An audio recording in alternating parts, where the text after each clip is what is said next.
আমাদের আজকে session number 3 introduction to the computer hardware for the visually impaired. তো আজকে সেশন শুরু করার আগে কয়েকটা টেকনিক্যাল ডিফিকাল্টি বলি আমি, সেই বিষয়ে একটুখানি সবাইকে অবগত করতে চাইব। প্রথম বিষয় হচ্ছে যে আজকে আগের দিনে আপনারা যে প্রবলেম ফেস করেছেন সেটা হচ্ছে যে আপনাদের ডিসকানেক্ট হতে হয়েছে 40 মিনিট পর পর। তো সেইটা আজকে হবে না, আজকে হবে না, কোনো ডিসকানেকশন আজকে হবে না, টানা চলবে। সেটা মোটামুটি অ্যাসিওর করতে পারি। যদি এখন আমার এখানে লোডশেডিং হয়ে যায় বা কম্পিউটার ক্র্যাশ করে সেটা আলাদা ব্যাপার, তবে নর্মালি 40 মিনিটসের ডিসকানেকশনটা আজকে হবে না। এটা একটা সুবিধার জায়গা। এবার অসুবিধার জায়গা অনেকগুলো রয়েছে, সেগুলোকে আপনাদের একটুখানি কিছুটা মেনে নিতে হবে এবং কিছুটা আপনাদেরকে একটু সতর্ক থাকতে হবে। আজকে আমি অফিসিয়াল হোস্ট নই, অর্থাৎ আমার হাতে হোস্ট ক্যাপেবিলিটি নেই। আপনারা যারা জানেন না তাদের উদ্দেশ্যে বলছি, যিনি কোনো একটা মিটিং হোস্ট করেন জুমে, তার কাছে কিছু এক্সট্রা ফেসিলিটিস থাকে, অপরচুনিটি থাকে, যে তিনি সবাইকে মিউট করতে পারেন, তিনি স্ক্রিন শেয়ারিং ইত্যাদি ইত্যাদি অনেক কিছু করতে পারেন। কিন্তু আজকে আমি অফিসিয়াল হোস্ট নই, তো সেই কারণে আমার হাতে আজকে লিমিটেড অ্যাক্সেস, আমি আপনাদের কাউকে মিউট করতে পারবো না। সুতরাং ক্লাসটাকে ঠিকঠাকভাবে চালাতে গেলে সেশনটাকে আপনাদেরকে নিজের দায়িত্বে একটুখানি প্লিজ মিউট করে নিতে হবে আপনাদের অডিও ভিডিও, এটা একটু করতে হবে। আচ্ছা, তারপরের বিষয় কি? তারপরের বিষয় হচ্ছে আপনারা যখন কথা বলবেন, যদিও মেনলি বেশি কথা হয়তো আমিই বলবো, তবু আপনারা তো কথা বলবেন, প্রশ্ন করবেন, তো তখন আপনারা একটা সমস্যা ফেস করবেন। সেটা হচ্ছে যে আপনারা আপনাদের ভয়েসটাকে ইকো পাবেন, অর্থাৎ ডাবল পাবেন। আচ্ছা, এইটা কেন হচ্ছে? কারণ হচ্ছে যে যেহেতু আমি অ্যাডমিন নই আজকের মিটিংয়ের, আমি হোস্ট নই, সুতরাং আমার কাছে রেকর্ডিং করার ক্যাপেবিলিটি থাকছে না। রেকর্ডিং একমাত্র হোস্ট করতে পারেন, এবং হোস্ট যদি কাউকে পারমিশন দেন তিনি করতে পারেন। এখন আমি রেকর্ডিং করছি একটা অন্য মেকানিজম ব্যবহার করে। সেইটা করতে গিয়ে আমাকে একটা সিস্টেম করতে হয়েছে, যার ফলে কি হচ্ছে যে আপনারা যখন কথা বলছেন তখন আপনার কথাটা আপনি ডাবল পাচ্ছেন আজকে, যদিও রেকর্ডিংয়ে নর্মালি আসবে, রেকর্ডিংয়ে ডাবল আসবে না। আপনাদের কথাটা আপনারা একটু ডবল পাবেন। তো এইটা একটু প্লিজ আপনাদেরকে একটু কষ্ট করে সহ্য করতে হবে। আমি চেষ্টা করব যদি অন্য কোনো মেকানিজম তো বের করতে পারি, যাতে করে পরের সপ্তাহে এই লিমিটেশনসটা না থাকে। কিন্তু আজকে আমাকে এইটা করতেই হচ্ছে, তা নাহলে আমাকে রেকর্ডিং বাদ দিতে হবে, রেকর্ডিং করা যাবে না। তো এই কয়েকটা লিমিটেশনস আজকে আছে। সুতরাং আমি আবারও বলছি, এখনও বোধহয় কারো আনমিউট করা আছে, আপনারা প্লিজ আপনাদের মাইক্রোফোনগুলো মিউট করে দেবেন। আর আরও একবার বলছি, গত দিনে সেশন 2-এ আমরা একদম শুরুতে জুমের কিছু সেটিংস দেখিয়েছিলাম, যেখানে বলেছিলাম যে আমরা যখন জয়েন করছি বাই ডিফল্ট, তখন যাতে করে আমাদের জুম মিউটেড অবস্থায় থাকে। তো আপনারা একটু প্লিজ পরবর্তীতে হলেও সেইটা ফলো করবেন, কারণ এ তো আমাদের চলতে থাকবে। এই হচ্ছে বিষয়। এবার আমরা ডিরেক্টলি চলে যাই আমাদের আজকের সেশনের প্রথম পার্ট, গত সেশনের মতোই প্রায়। সেটা হচ্ছে আজকে এখন গত যে আমাদের দুখানা ক্লাস হয়েছে, সেশন হয়েছে, সেই বিষয়ে শুধুমাত্র এখন অন টপিক প্রশ্ন, মানে অফ টপিক নয়, অফ টপিক প্রশ্নের জন্য আমরা শেষের দিকে সময় রাখবো। এখন অন টপিক প্রশ্ন, অর্থাৎ পার্টিকুলারলি সেই সমস্ত বিষয়ে যদি আপনাদের কোনো প্রশ্ন থাকে আপনারা করতে পারেন এখন। তারপরে আমরা মেন পার্টে যাব আজকে।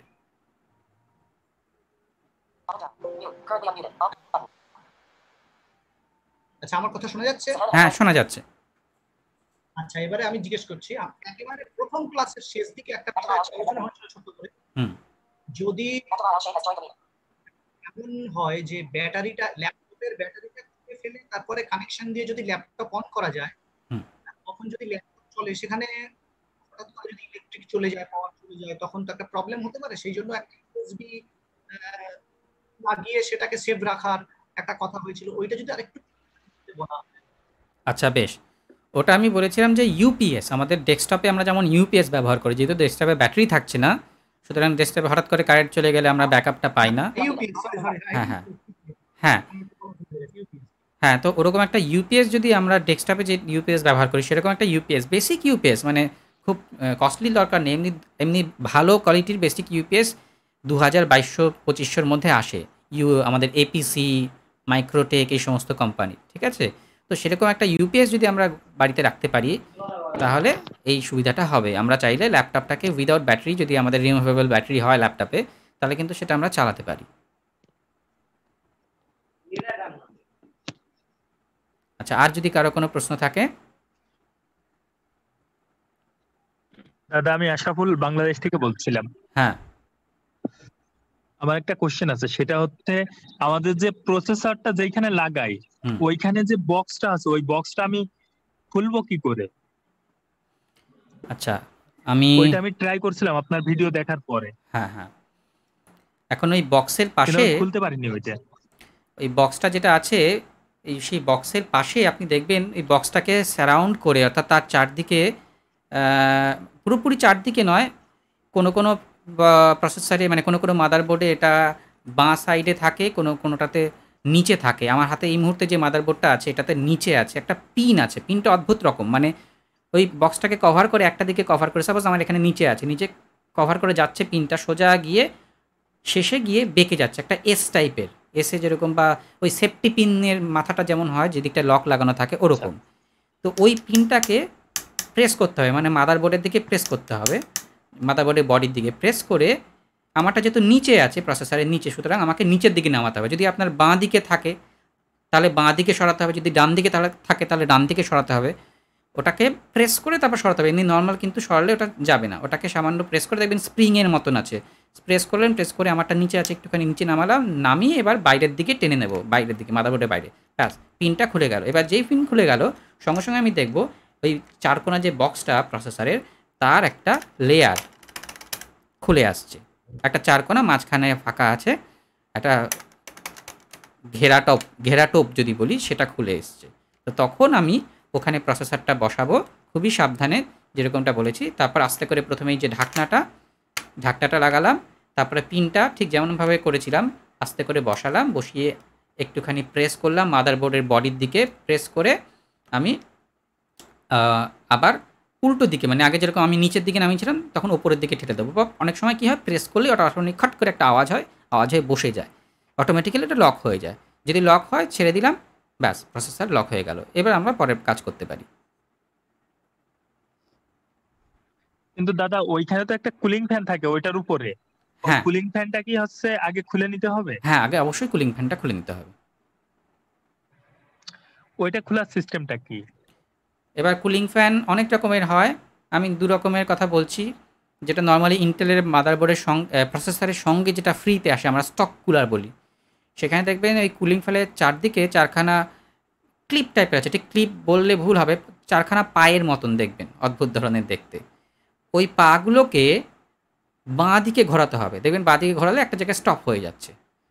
চারটে পাই আমি বাঁ দিকে ঘুরিয়ে দিলাম, অর্থাৎ আনলক করে দিলাম। ডান দিকে ঘোরানো মানে লক, বাঁ দিকে মানে কাউন্টার ক্লক ওয়াইজ যদি ঘোরাই তাহলে মানে হচ্ছে এটা আনলক। তো চারটে পাকে আনলক করলাম, আনলক করে এবার পাগুলোকে আস্তে আস্তে আমি টেনে দেবো বাইরের দিকে, মানে মাদারবোর্ডের উল্টো দিকে টেনে দেবো, ব্যাস। এবার পাগুলো খুলে গেল মানেই ফ্যানটা আস্তে করে বেরিয়ে আসলো। এবার ফ্যানের কানেকশানটা থাকে ওপরে, দেখবেন কানেকশানটা ঠিক প্রসেসরের ওপরে মাদারবোর্ডে থাকে, কোথায় থাকে আগে একটুখানি ভালো করে দেখে নেবেন, যদি ইনকেস কানেকশানটা খুলতে হয়। তো সেই হিসাবে দেখে পরে যাতে সেইখানেই লাগাতে পারেন সেটা দেখে নেবেন, অসুবিধা হবে না।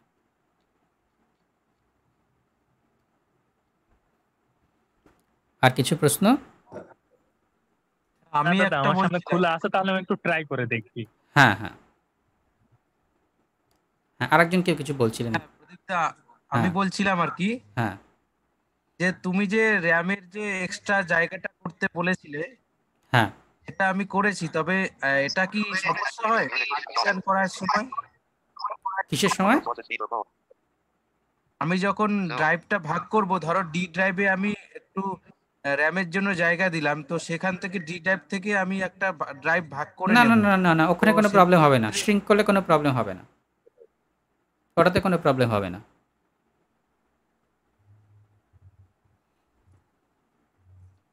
অটোমেটিক্যালি অ্যাডজাস্ট করে নেবে। আর কিছু? আচ্ছা বেশ, এবার তাহলে আমরা আজকে টপিকে ঢুকে যাই। আজকে প্রথমে আমরা প্রসেসর নিয়ে গল্প করব। যেহেতু আমাদের হাতে এখন অনেক সময় মানে এই প্রোগ্রামটা চলবে, সুতরাং আমি সেই হিসেবেই ধীরে সুস্থে মানে একটু ডিটেইলেই আলোচনা করছি আর কি, যাতে বুঝতে সুবিধে হয়। আচ্ছা, প্রসেসর আমরা জানি কম্পিউটারের ব্রেন, মোটামুটি এটা থিওরিতে থাকে। ও সমস্ত ইনস্ট্রাকশানগুলো দেয়, ও ও নিজে বেশি নিজে কিছু করে না সচরাচর, শুধু ইনস্ট্রাকশন দেয়, বসরা যা করে আর কি, মাতব্বরি করে। এবারে এই প্রসেসর সাধারণত ছোট্ট, খুব 4 কোণা মতন দেখতে হয়। আমি একদম প্রথম দিন একবার দেখিয়েছিলাম। আমার কাছে একটা ডুয়েল কোর প্রসেসর আছে। এই ডুয়েল কোর, এই কোর টোর কী জিনিস আমি আসছি আস্তে আস্তে। ছোট্ট মতন দেখতে, হার্ডলি 1.5 ইঞ্চি বাই 1.5 ইঞ্চি, কম বেশি হতে পারে একটা জিনিস। তার দুটো পিঠ, চ্যাপ্টা জিনিস। একটা পিঠে বেশ প্লেন 4 কোণা মতন একটা জায়গা, আর উল্টো পিঠে যদি হাত দিই মোস্টলি প্লেনই বলা যাবে, হালকা খসখসে, আর তার মাঝখানটা একটু উঁচু উঁচু কতগুলো পয়েন্টার আছে, এরকম একটা দেখতে। আর আরেকটা জিনিস লক্ষ্য করবো, যদি প্রসেসরটা আমি হাত দিয়ে ধরি, তার চারদিকটা, তার যে বর্ডারগুলো যদি ধরি, তাহলে দেখবো যে কোনো দুটো দিকে একটুখানি কাটা আছে। ওটা হচ্ছে একটা সিম্বল, যাতে শুধু আমরা ব্লাইন্ডরা নয়, যারা সাইটেড পারসন তারা যাতে ওটা দেখে চিনতে পারে। কারণ মাদারবোর্ডে যে প্রসেসরের সকেটটা রয়েছে সেখানে ওই জায়গায় দুখানা পিন থাকবে।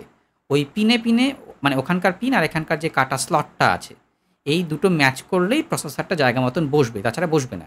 এতে করে কী সুবিধা হচ্ছে যে আমি উল্টো বসাতে পারছি না, উল্টো বসাতে গেলে ওটা বসবে না। এই হচ্ছে একটা প্রসেসরের হচ্ছে কাজ, কাজ নয়, এটার আকৃতি কাইন্ড অফ। আমি জানি এটা বলা, মানে মুখে বলে ঠিক বোঝানো আমাদের সবার পক্ষে একটু ডিফিকাল্ট, বাট ভেরি আনফর্চুনেট যে আমরা এই মুহূর্তে ভার্চুয়াল জগতে রয়েছি। কখনো ফিজিক্যাল জগতে দেখা হলে নিশ্চয়ই আমি দেখাবো। এবার এই প্রসেসর কি করে, সমস্ত ইনফরমেশানগুলোকে প্রোভাইড করে। বিভিন্ন যে আমাদের কম্পিউটার পার্টস আছে, ঠিক আমাদের ব্রেন যা করে, হাতকে বলে তুমি মশা কামড়েছে, যাও গিয়ে একটা চর মেরে মশাটা মেরে ফেলো। মুখকে বলে হ্যাঁ তোমার সামনে ভাত ধরা হয়েছে বা তুমি খাও গেলো, ঠিক সেরকম। এবার এই প্রসেসর আমরা মূলত খুব ইন্টেলের নাম শুনে থাকি। আমি একটু ব্র্যান্ডের বিষয়ে আসছি। ইন্টেল প্রসেসর, আমরা 3 ধরনের প্রসেসরের নাম খুব শুনি আজকাল। একটা হচ্ছে ইন্টেল, একটা হচ্ছে এএমডি, আর আরেকটা প্রসেসর যেটা আমরা খুব শুনি সেটা হচ্ছে আর্ম প্রসেসর, যেটা স্পেশালি মোবাইলে থাকে। এবার এই ইন্টেল এএমডির একটা গল্প আছে। আমি একটু পলিটিক্যাল আলোচনা করব, বাট ভয়ের কোনো কারণ নেই। মানে আমি রেগুলার পলিটিক্যাল বিষয়ে আলোচনা করব না, আমি টেকনোলজিক্যাল যে পলিটিক্স সেই সব নিয়ে একটুখানি আলোচনা করব, বেশ মুখরোচক আলোচনা আর কি, যা হয় আমাদের। তো এখন ইন্টেল এই প্রসেসরের দুনিয়ায় বিরাট নাম করে ফেলেছে, এবং মানে সেটা যে শুধু জাস্ট নামের জন্য নাম করা তা নয়, ভীষণই কোয়ালিটি প্রসেসর প্রোভাইড করে ইন্টেল। মানে এর আগে আইবিএম, যেটা আমাদের আদিকালের কম্পিউটার ছিল, তখন আইবিএমের যথেষ্ট নাম ছিল। পরবর্তীতে ইন্টেল খুব ভালো বাজার ধরে ফেলেছে। এখনও টপ লেভেল প্রসেসরের নাম বললে অবশ্যই ইন্টেলের নাম বলতে হয়। এবারে ইন্টেলের প্রসেসরের পাশাপাশি আরেকটা কোম্পানি, তারা খুব মানে একদম কাঁধে কাঁধ দিয়ে লড়াই করছিল, তার নাম হচ্ছে এএমডি বলে আরেকটা কোম্পানি। তারা খুব লড়াই করছিল কিন্তু কোনোভাবেই পেরে উঠছিল না। একবার ইন্টেল এই ফিচার আনে তো এএমডিটাকে টপকাতে চায়, প্রায় টপকে ফেলে, কিন্তু আবার সেই তীরে এসে তুড়ি ডুবে যায়। দেখা যায় ফিচার একটা আনা হয়েছে কিন্তু তার প্রবলেমও সঙ্গে সঙ্গে এনেছে। মানে প্রসেসরটা পাওয়ারফুল করেছে। সাপোজ একটা জেনারেশনের কথা বলছি, সাপোজ এক্স জেনারেশন থেকে ওয়াই জেনারেশন, একটা এএমডির আপগ্রেড হয়েছে। তো সেখানে দেখা গেল এএমডি বললো যে প্রসেসর আগের থেকে অনেক ফাস্ট চলছে। তো দেখা গেল সত্যিই ফাস্ট চলছে, দারুণ। কিন্তু সমস্যা কোথায়, প্রসেসরে হিট প্রচুর হচ্ছে, প্রচুর গরম হয়ে যাচ্ছে। আর গরম হলেই তো ফাস্ট চলে কোনো লাভ নেই, সেই তো বাজে পারফরমেন্স দেবে। তো এরকমভাবে চলছিল এতকাল। এবার ইন্টেলের যেটা হয়, মানে আমাদের পার্সোনাল পলিটিক্স, রেগুলার পলিটিক্সে যেটা হয়, যে কেউ যখন পরপর জিতে যান তখন তার একটা অহংকার বেড়ে যায়। তখন দেখা যায় সে জনসেবা করা ছেড়ে তখন অন্য কোনো সেবার পেছনে মনোনিবেশ করেন। তো ইন্টেলের ব্যাপারটা এরকম হচ্ছে, সে দেখছে যে আমি তো দিব্য চলছি, আমার মার্কেট ভাঙার কেউ নেই। তাই সেই কচ্ছপের মতন, খরগোশের মতন ইন্টেলও মাঝপথে ঘুমিয়ে পড়েছিল। এখন কচ্ছপ মানে আমাদের এএমডি, সে কিন্তু ঘুমোয়নি। সে রিসেন্টলি একটা নতুন সিরিজ এনেছে, মানে নতুন একটা মডেল এনেছে, যেটাকে বলা হচ্ছে রাইজেন বা রিজেন, সম্ভবত RYZEN, আমি যদি খুব ভুল না বলি, বা ভুল হতে পারে, মানে আমি পুরোপুরি শিওর নেই বানানটা।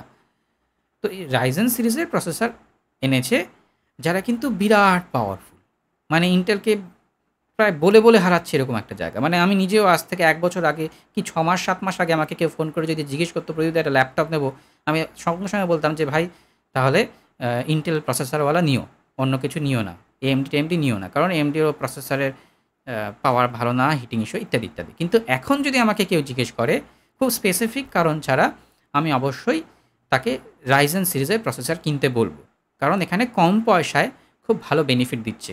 কীভাবে দিচ্ছে, কী দিচ্ছে, আমরা আরও যখন ডিটেলসে ডিপে আলোচনা করবো তখন আমরা বুঝতে পারবো। এবার একটা প্রসেসর, তার ভেতরে কি থাকে, তার ভেতরে থাকে ডাই। এই ইলেকট্রনিক মানে সেই ইঞ্জিনিয়ারিংয়ের গল্প, আমি নিজেও যে খুব বেশি বুঝি তা নয়, তবে মোটামুটি তার মধ্যে এমন কিছু পার্টস থাকে বা চিপ থাকে যে এই কাজটা করে। এবারে প্রথম যখন প্রসেসর বেরিয়েছিল তখন সেখানে একটাই চিপ থাকতো, অর্থাৎ একটা কোর বা সিঙ্গেল কোর, এই চিপগুলোকে কোর বলা হচ্ছে, CORE কোর। একটাই চিপ ছিল, সিঙ্গেল কোর।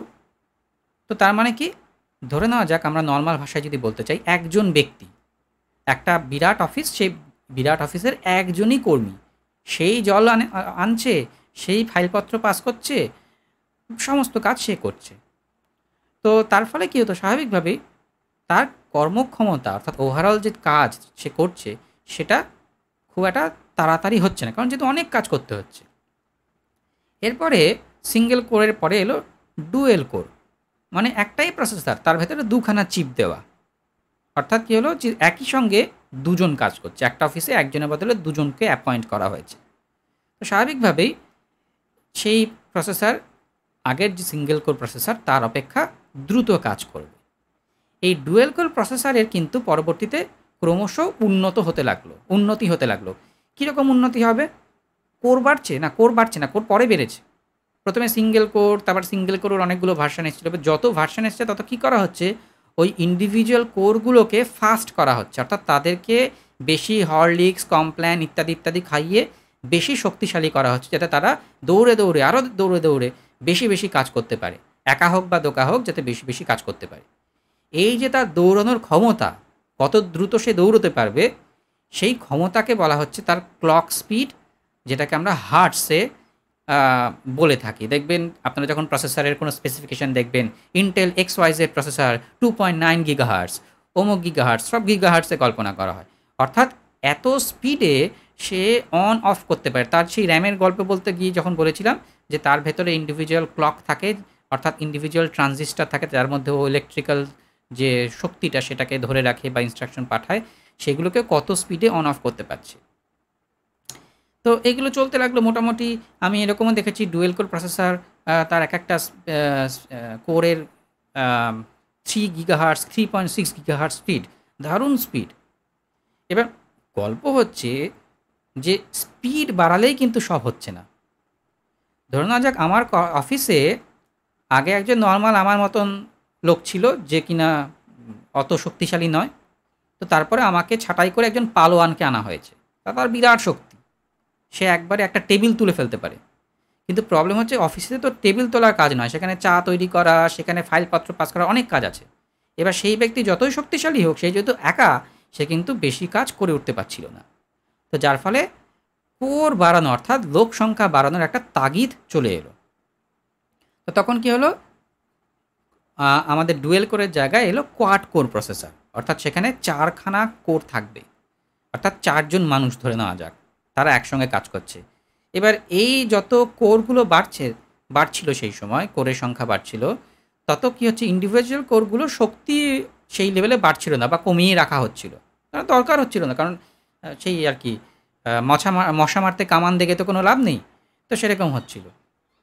এইবারে এরকম দিব্যি চলছে, বিভিন্ন রকম এডিশন এসছে, Pentium, dual core, core two duo, core two quad, কিছুই না, সব নতুন নতুন সব ভার্সান, এবং সেখানে আগের থেকে স্পিড বেশি, এবং আস্তে আস্তে পরবর্তীতে যখন কোয়াড কোর এলো তখন, বা কোর টু কোয়াড এলো, তখন কোরটা বাড়তে শুরু করলো। এইবারে মজা হচ্ছে যে যদিও এই প্রসেসরগুলো স্পিড মানে রানিং ক্ষমতা, দৌড়ানোর ক্ষমতা অনেক বেশি, কিন্তু এদের বুদ্ধি কম ছিল। কীরকম, আমি একটা নর্মাল ভাষায় বলার চেষ্টা করি। ধরে নেওয়া যাক একজন ব্যক্তি, সে খুবই বোকা, তাকে সে একটা ঘরে রয়েছে, তাকে বলা হয় বেরিয়ে যাও। এবার সে বলবে বেরিয়ে যাব, কোন দিক দিয়ে যাব, তাকে ইনফরমেশন দিতে হবে, হ্যাঁ ডান দিক দিয়ে বেরিয়ে যাও। তখন তাকে সে জিজ্ঞেস করবে, ডান দিক দিয়ে যাব, মানে ডান দিকে তো জানলাও আছে, দরজা আছে, জানলা দিয়ে বেরোবো না দরজা দিয়ে বেরোবো? তো তখন তাকে বলতে হবে দরজা দিয়ে বেরিয়ে যাও। অর্থাৎ এই বিষয়টা তাকে একসঙ্গে বলতে হলে কি বলতে হবে, তুমি এখন ডান দিক দিয়ে দরজা দিয়ে বেরিয়ে যাও। দেখুন অনেকগুলো শব্দ খরচা করতে হলো, কারণ সে বোকা, তার বুদ্ধি নেই। এরপরে এই যে ইনস্ট্রাকশন যেগুলো আমি বললাম, এইগুলোকে বলা হচ্ছে ইনস্ট্রাকশন সেট, অর্থাৎ সেট অফ ইনস্ট্রাকশন, বা টেকনিক্যালি বলা হয় ইনস্ট্রাকশন সেট। তো আগেকার প্রসেসরগুলো কী ছিল, যে তাদের এই ইনস্ট্রাকশন সেটগুলো বড় বড় ছিল, অর্থাৎ তাদের বুদ্ধি কম ছিল, তাদের ডিটেইলে সব বলতে হতো। এরপর কী হলো, প্রসেসরের ভেতরেই ইনস্ট্রাকশন ঢুকিয়ে দেওয়া হলো। মানে আমরা যেরকম জন্মের পর থেকে বড় হই, তারপর আস্তে আস্তে আমাদের ভেতরে যেরকম বইপত্র থেকে জ্ঞান বুদ্ধি ঢুকিয়ে দেওয়া হয়, সেরকমভাবে ওর ভেতরে ইনস্ট্রাকশন সেট ঢুকিয়ে দেওয়া হলো, যাতে করে তাকে যদি বলা হয় এই তুমি বেরিয়ে যাও, এইটুকু বললেই সে ডান দিকে একবার, বাঁদিকে একবার তাকাবে, ডান দিকে একবার তাকাবে, তারপর দেখবে কোথায় বেরোনোর জায়গা আছে, সেখানে দেখবে জানলা আছে না দরজা আছে, যদি দরজা দিয়ে বেরোনোর উপায় থাকে তার দরজা দিয়ে বেরিয়ে যাবে, নাহলে জানলা দিয়ে একবার চেষ্টা করবে বেরোনো যায় কি না। অর্থাৎ তার বুদ্ধি হলো। তার মানে কি, তাকে কম ইনস্ট্রাকশন প্রোভাইড করে তাকে দিয়ে বেশি কাজ করিয়ে নেওয়া গেল।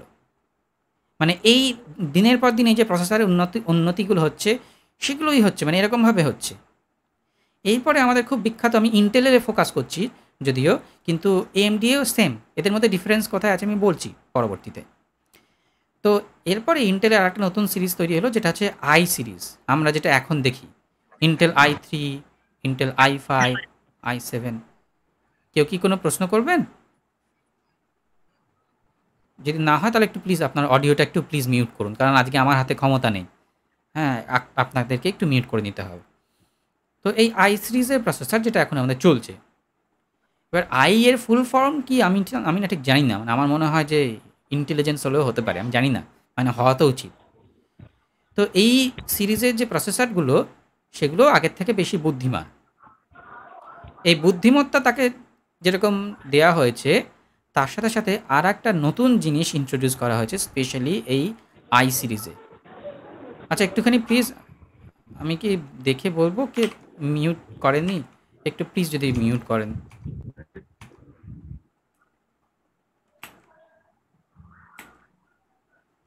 একটু প্লিজ মিউট করুন, হ্যাঁ, অসুবিধা হবে। রেডমি থেকে কেউ এসছেন, আপনার আনমিউট করা আছে, প্লিজ একটু মিউট করুন।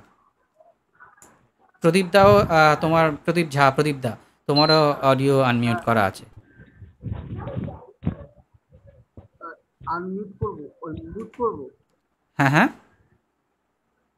অল্ট এ টিপে মিউট করব। হ্যাঁ হ্যাঁ হ্যাঁ, অল্ট এ। বেশ, এবার সেখানে একটা নতুন কাজ করা হলো। সেখানে দেখা হচ্ছে যে এই যে লোকগুলোকে আমি পুষেছি, মানে এই যে কোর, একটা লোককে আমি পুষেছি, এদেরকে তো খাইয়ে দাইয়ে বড় করছি, ঠিক আছে। আগে একজন ছিল, তার জায়গায় দুজনকে অ্যাপয়েন্ট করেছি, তার জায়গায় 4 জনকে অ্যাপয়েন্ট করেছি, কিন্তু তবুও অফিসে এত কাজ, এত কিছু, এরা 4 জনেও ঠিকঠাক করতে পারছে না। তখন কি করা যায়? তখন ওই লোকদেরকে বলা হলো যে তোমাদের তো হাত দুখানা, তোমাদের দুখানা হাতে দুখানা কাজ করতে হবে একসঙ্গে। অর্থাৎ তোমাদেরকে দুভাগে ভাগ করে দিলাম।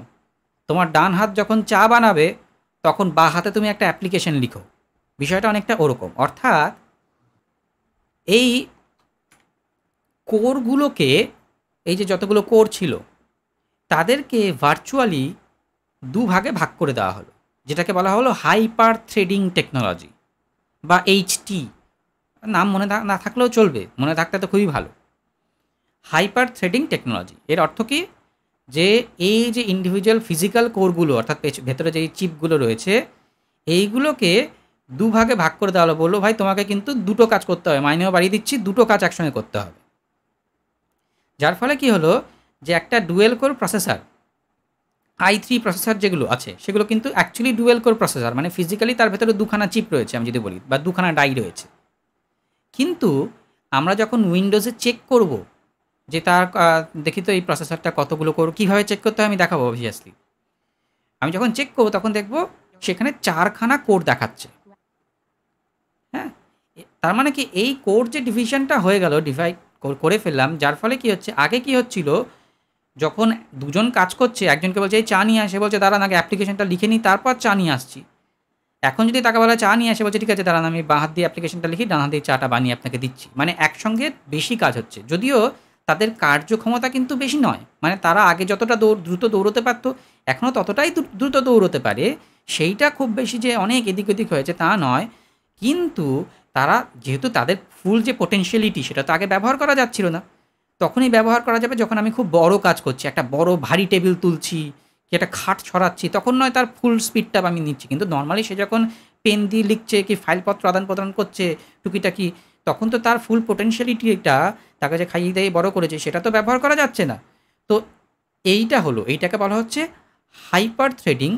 আর যখন প্রসেসরে তোমরা আপনারা স্পেসিফিকেশান দেখবেন তখন দেখবেন যে ওখানে লেখা থাকে অনেকটা এরকম যে suppose Intel i7 processor with 4 physical core and 4 logical core, বা কোথাও ওরা কী করে ওটা লেখেই না, জাস্ট লিখে দেয় 8 লজিক্যাল কোর।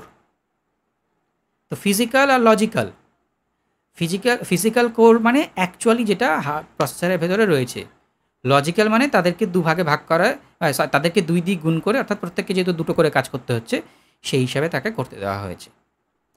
তো এই টেকনোলজিটা আসার পরে কিন্তু একটা বড় রকমের চেঞ্জেস এলো, কিছু সুবিধা কিছু অসুবিধা। সুবিধা কি হলো, খুবই স্বাভাবিক, ছোট ছোট কাজ। সাপোজ আমার একটা কোয়াড কোর প্রসেসর, মানে ফিজিক্যালি 4খানা কোর কিন্তু ভার্চুয়ালি বা লজিক্যালি 8খানা কোর। আমি একটা ইন্টারনেট এক্সপ্লোরার খুলেছি, আমার একটা ভিএলসি মিডিয়া প্লেয়ারে ভিডিও চলছে, পাশে নোটপ্যাডে কিছু নোটস লিখছি, ওদিকে পেছনে ডাউনলোড হচ্ছে। সুতরাং এই প্রত্যেকে যে 4 ভাইকে 8 ভাগে ভাগ করেছে, এই 8 ভাই ইন্ডিভিজুয়ালি সব দেখাশোনা করতে পারছে। তো এই সুবিধাটা হলো।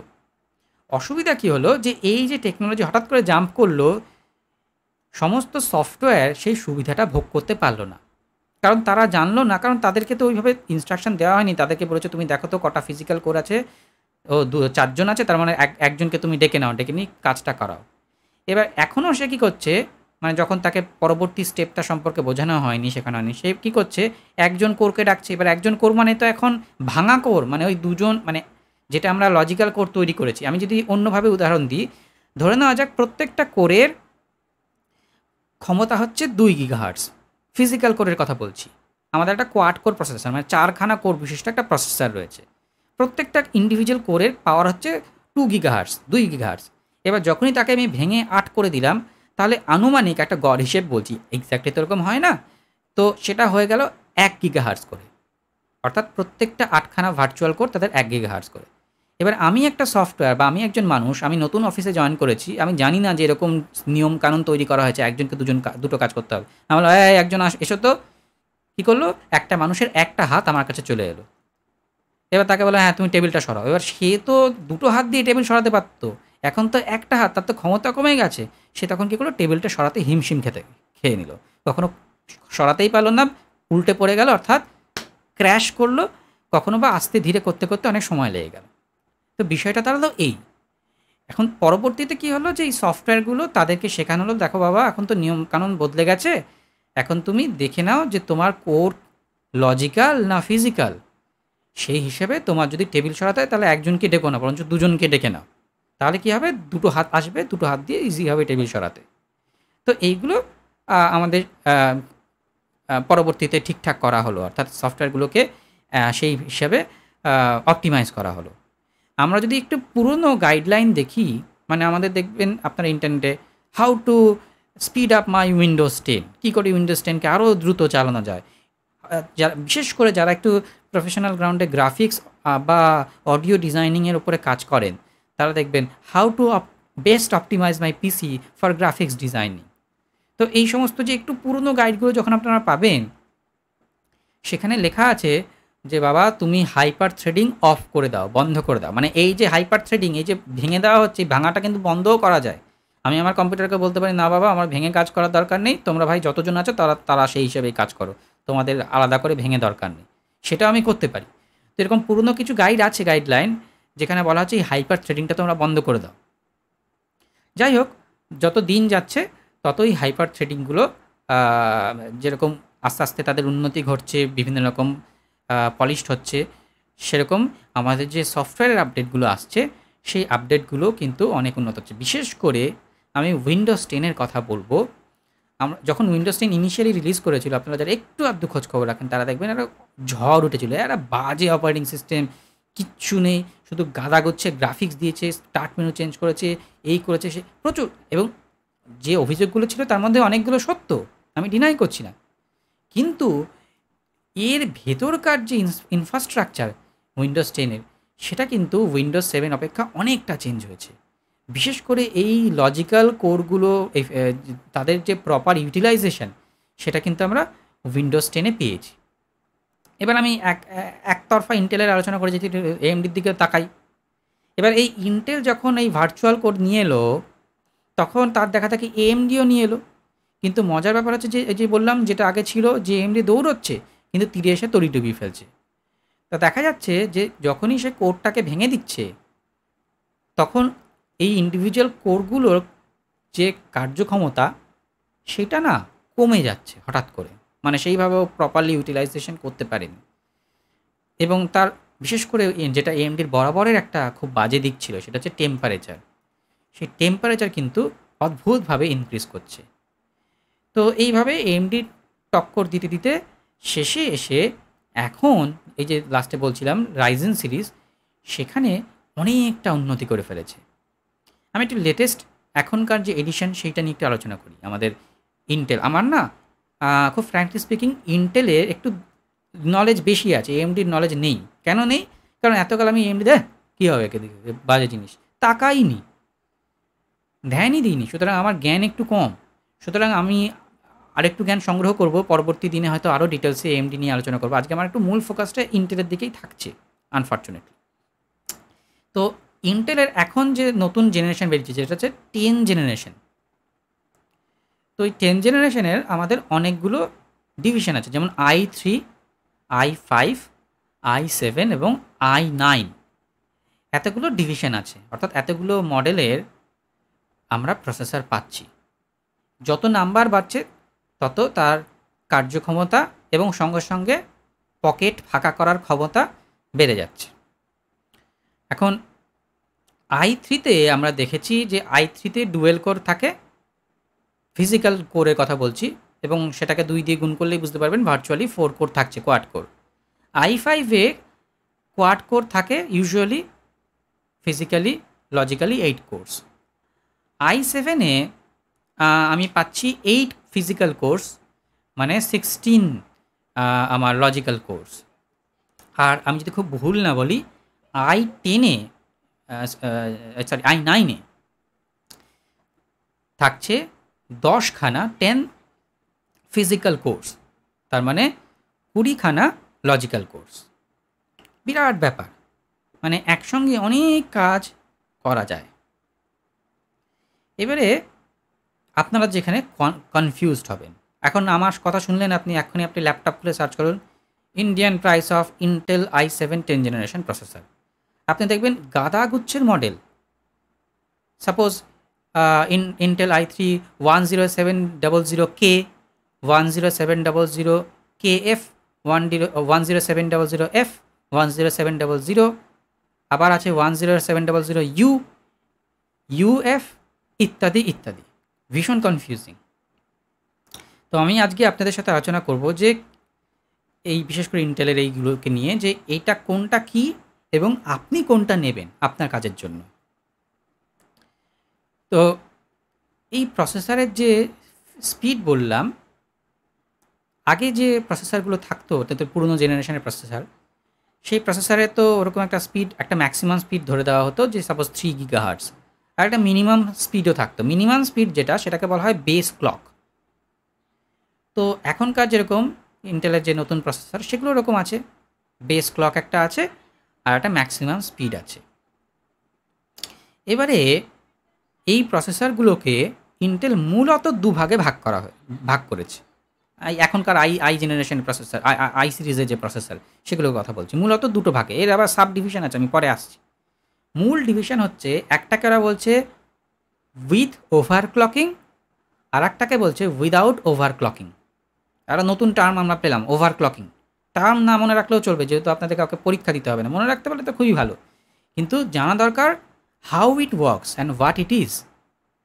এবার ওভারক্লকিং মানে কি?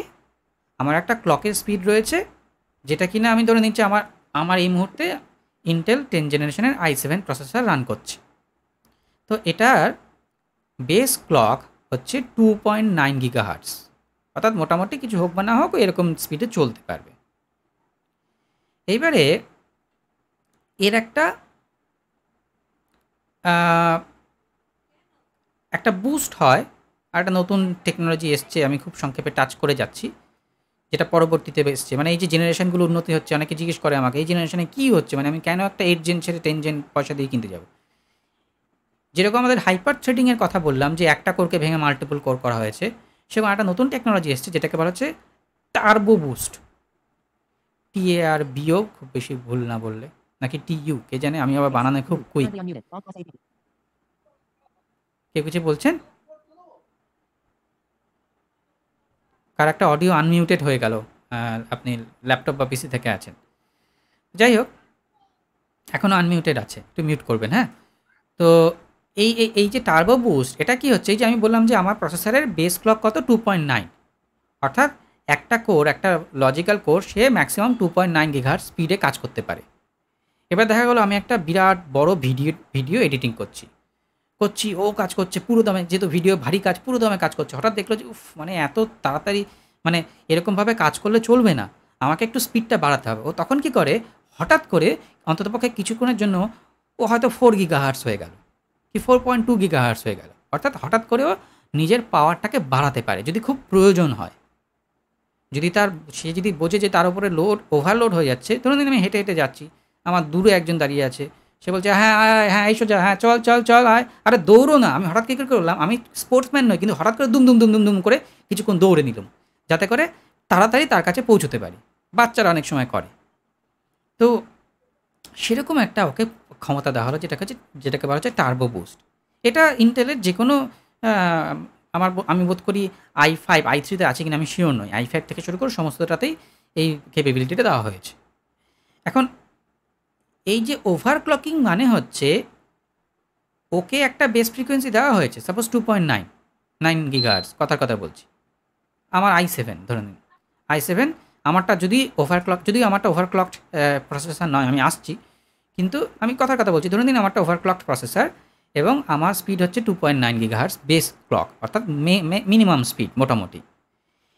ওখানে বলা হচ্ছে যে এই যে টার্বো করে আমি বাড়াতে পারছিলাম, মানে ও নিজেকে বাড়াতে পারছিল ক্ষমতা 4 গিগাহার্টজ পর্যন্ত বা 5 গিগাহার্টজ পর্যন্ত। তো এখানে আমাকে বলা হচ্ছে এইটাকে তুমি ধরে রাখতে পারো, মানে আমি ফিজিক্যালি অর্থাৎ সেটিংস চেঞ্জ করে আমি বলতে পারি যে হ্যাঁ তো ঠিক আছে বাবা, তোমার স্পিড বেস ক্লক তোমাকে 2.9-এ ঠিক করে দেওয়া হয়েছে, কিন্তু তুমি 4 গিগাহার্টসে চলবে, কি তুমি 4.5, একটা ম্যাক্সিমাম থাকে যে ওভারক্লক আপ টু 4.9 গিগাহার্টস, আমি কথার কথা বলছি। তার মানে ম্যাক্সিমাম 4.9 গিগাহার্টস অবধি আমি বাড়িয়ে রাখতে পারি। সুতরাং আমার যদি খুব পারফরমেন্স দরকার, আমি দিনে রাতে 24 ঘন্টার মধ্যে অন্ততপক্ষে 13 ঘন্টা গেম টেম খেলি, কি গ্রাফিক্স এডিটিং, কি সাউন্ড এডিটিংয়ে বড় বড় স্টুডিওর কাজকর্ম হয়, তো আমি তখন কি করতে পারি, ওই প্রসেসরের যে স্পিডটা সেইটাকে আমি বাড়িয়ে কনস্ট্যান্টলি বলে রাখতে পারি যে তুমি বাবা সবসময় দৌড়ো 4.9 গিগাহার্টজ স্পিডে, তুমি সবসময় দৌড়ো। এই যে ক্ষমতাটা, এই ক্ষমতাকেই বলা হচ্ছে ওভারক্লকিং। এবারে যদি আমার প্রসেসর ওভারক্লকিং এনেবলড হয়, এটা কিছুই না, যেরকম আমরা GSM CDMA দু ধরনের ফোন আগে পেতাম, অর্থাৎ কিছু ফোন থাকতো সেখানে সিমটা, আমি জিওর ফোন কিনেছি তো জিওর সিমই লাগানো যাবে, আর অন্য কোনো সিম লাগানো যাবে না, এরকম ব্যাপার। অর্থাৎ কিছু ক্ষেত্রে ওভারক্লকিংটা লক করা থাকে, আর কিছু কিছু ক্ষেত্রে ওভারক্লকিংটা আনলক করা থাকে। যেমন আমারটাই লক করা আছে, অর্থাৎ আমি চাইলে স্পিড বাড়াতে পারবো না, আমার বেস ক্লক 2.9 থাকবে, আর যদিও কখনো মনে করে বাড়াতে হবে তখন একটু টার্বো বুস্ট করে সেটাকে হয়তো 4 অবধি নিয়ে যাবে, কিন্তু আমি 4.5, 4.8, 9 করতে পারবো না।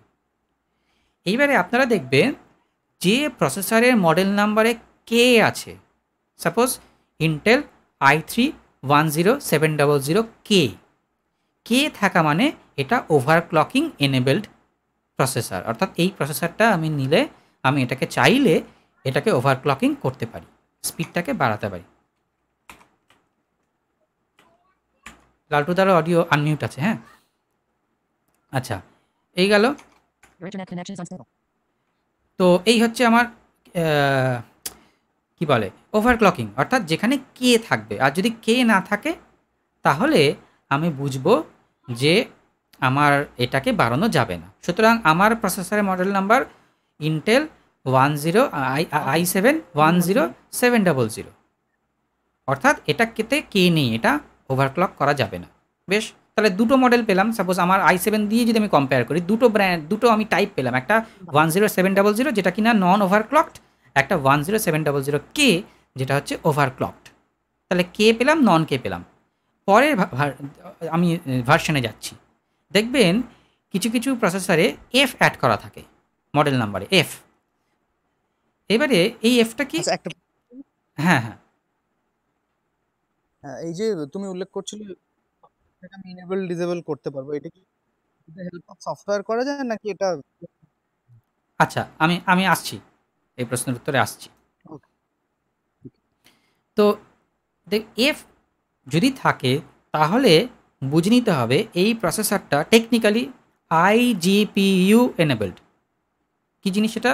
আইজিপিইউ কিছুই না, ইন্টারনাল গ্রাফিক্স প্রসেসর ইউনিট, অর্থাৎ আমরা নর্মালি বলে থাকি ইন্টারনাল গ্রাফিক্স। এবার এই গ্রাফিক্স আবার চলে এলো, এটা আবার কী জিনিস? বিষয় হচ্ছে আমি গ্রাফিক্স কার্ডে এখনও ঢুকিনি, পরে ঢুকবো, আজকে ঢুকতে পারবো কিনা জানি না। তবু বলছি যে আমাদের যে আউটপুটটা আমরা কম্পিউটার থেকে পাই, মূল যে আউটপুট সেটা তো ডিসপ্লে, মানে আমরা দেখতে পাই না, আমাদের ডিসপ্লেটা ম্যাটার করে না, আলাদা ব্যাপার। কিন্তু মূল যারা ব্যবহার করেন তাদের তো ডিসপ্লে ছাড়া তো একদম চলবে না। এই ডিসপ্লেতে কি হয়, ছবি দেখা যায়, আমি কম্পিউটারে যা করছি সেটাও দেখা যায়, কোনো ভিডিও টিডিও কিছু চালালে সেটাও দেখা যায়, সব কিছু দেখা যায়। এই ডিসপ্লে যে মনিটর, এর ভেতরে কী থাকে, অনেক পিক্সেল থাকে, ছোট ছোট ক্ষুদ্র ক্ষুদ্র এক একটা সেক্টর, যার মধ্যে ছবিগুলো প্রকাশিত হয়, উদ্ভাসিত হয়। এবার এই ডিসপ্লেকে, এই যে ছবিগুলোকে পাঠানো, তারপর ইন্ডিভিজুয়াল যে শত সহস্র পিক্সেল ছোট ছোট ডট, এগুলোকে প্রসেস করা, এই কাজটা করতে বেশ কিছুটা শ্রম দিতে হয়, শক্তি লাগে। তো সেই কারণে কি হয়, প্রসেসর মানে নর্মালি আমি নর্মাল প্রসেসরের কথা বলছি, তার যে কার্যক্ষমতা, তার অনেকটা কার্যক্ষমতাই চলে যায় বা চলে যেত এই ডিসপ্লের প্রসেসিং করতে, অর্থাৎ গ্রাফিক্সটাকে প্রসেস করতে, ইমেজটাকে প্রসেস করতে। আচ্ছা এটা কোথায়, এখানে সাদা এখানে কালো, আচ্ছা মানে ছোটো ছোটো ডটে ডটে সব কালার, এই সবগুলো করতে। তার জন্য পরবর্তীতে কী হলো, ডেডিকেটেড প্রসেসর তৈরি হলো, মানে আলাদা করে একটা ডিফারেন্ট প্রসেসর, যেটাকে বলা হলো জিপিইউ বা graphical processor unit, processing unit বোধহয়। তার কাজ হচ্ছে, তাকে বলা হলো যে ভাই তোমার শুধু কাজ হচ্ছে তুমি ডিসপ্লেটাকে দেখাশোনা করবে, তোমার আর কোনো কাজ নেই, তোমার হচ্ছে তুমি ডেডিকেটেড টু ডিসপ্লে। এবারে এরকম আলাদা আলাদা প্রসেসর কিনতে পাওয়া যায়, জিপিইউ বা গ্রাফিক্স কার্ড আমরা বলি, গ্রাফিক্স কার্ড কিনতে পাওয়া যায়। এই গ্রাফিক্স কার্ড লাগালে কি হয় যে ডিসপ্লেটার ক্ষমতা অনেক বেড়ে যায়, কারণ যেহেতু ওকে আলাদা একটা লোক দেওয়া হয়েছে ওকে সেবা করার জন্য, প্লাস প্রসেসরও নিজে অনেকটা ফ্রি থাকে। মানে আমার মাকে যদি বলি যে তুমি রান্নাও করো, সঙ্গে বাজারেও যাও, সঙ্গে অফিসেও যাও, তাহলে মায়ের যেরকম সমস্যা হবে, তার জায়গায় যদি মাকে বলি যে ঠিক আছে রান্নার জন্য একটা লোক দেখে দিচ্ছি, রান্না হোক, তুমি বাজারটা করে এনো আর অফিসে যেও, সেরকম বিষয়। এবারে সবাই তো গ্রাফিক্স কার্ড লাগান না, দরকার হয় না, বা সবার হয়তো সবসময় কেনার ক্ষমতা হয় না। তো পরবর্তীতে কোন জেনারেশন থেকে এটা অ্যাড হয়েছে আমি জানি না, ইন্টেল কী করলো, তার প্রসেসরের ভেতরেই একটা এক্সট্রা আলাদা চিপ লাগালো, চিপ অ্যাড করলো, যে চিপটার কাজ হচ্ছে শুধু গ্রাফিক্সটাকে দেখাশোনা করা। এই চিপটাকে বলা হচ্ছে আইজিপিইউ বা ইন্টারনাল গ্রাফিক্স প্রসেসিং ইউনিট, অর্থাৎ যেহেতু প্রসেসরের ভেতরেই ওর কাজকর্ম। তো এই যত এই যে আপডেটগুলো হচ্ছে, তত কি হচ্ছে যে ওই ইন্টারনাল যে গ্রাফিক্স প্রসেসিং জিপিইউ, যেটা আইজিপিইউ আমি এখন থেকে বলছি, অত বড় নাম বলছি না, তো সেটার ক্ষমতাটাকেও কিন্তু বাড়ানো হচ্ছে আস্তে আস্তে। আচ্ছা 1 মিনিট, একটা জল খেয়ে নিই।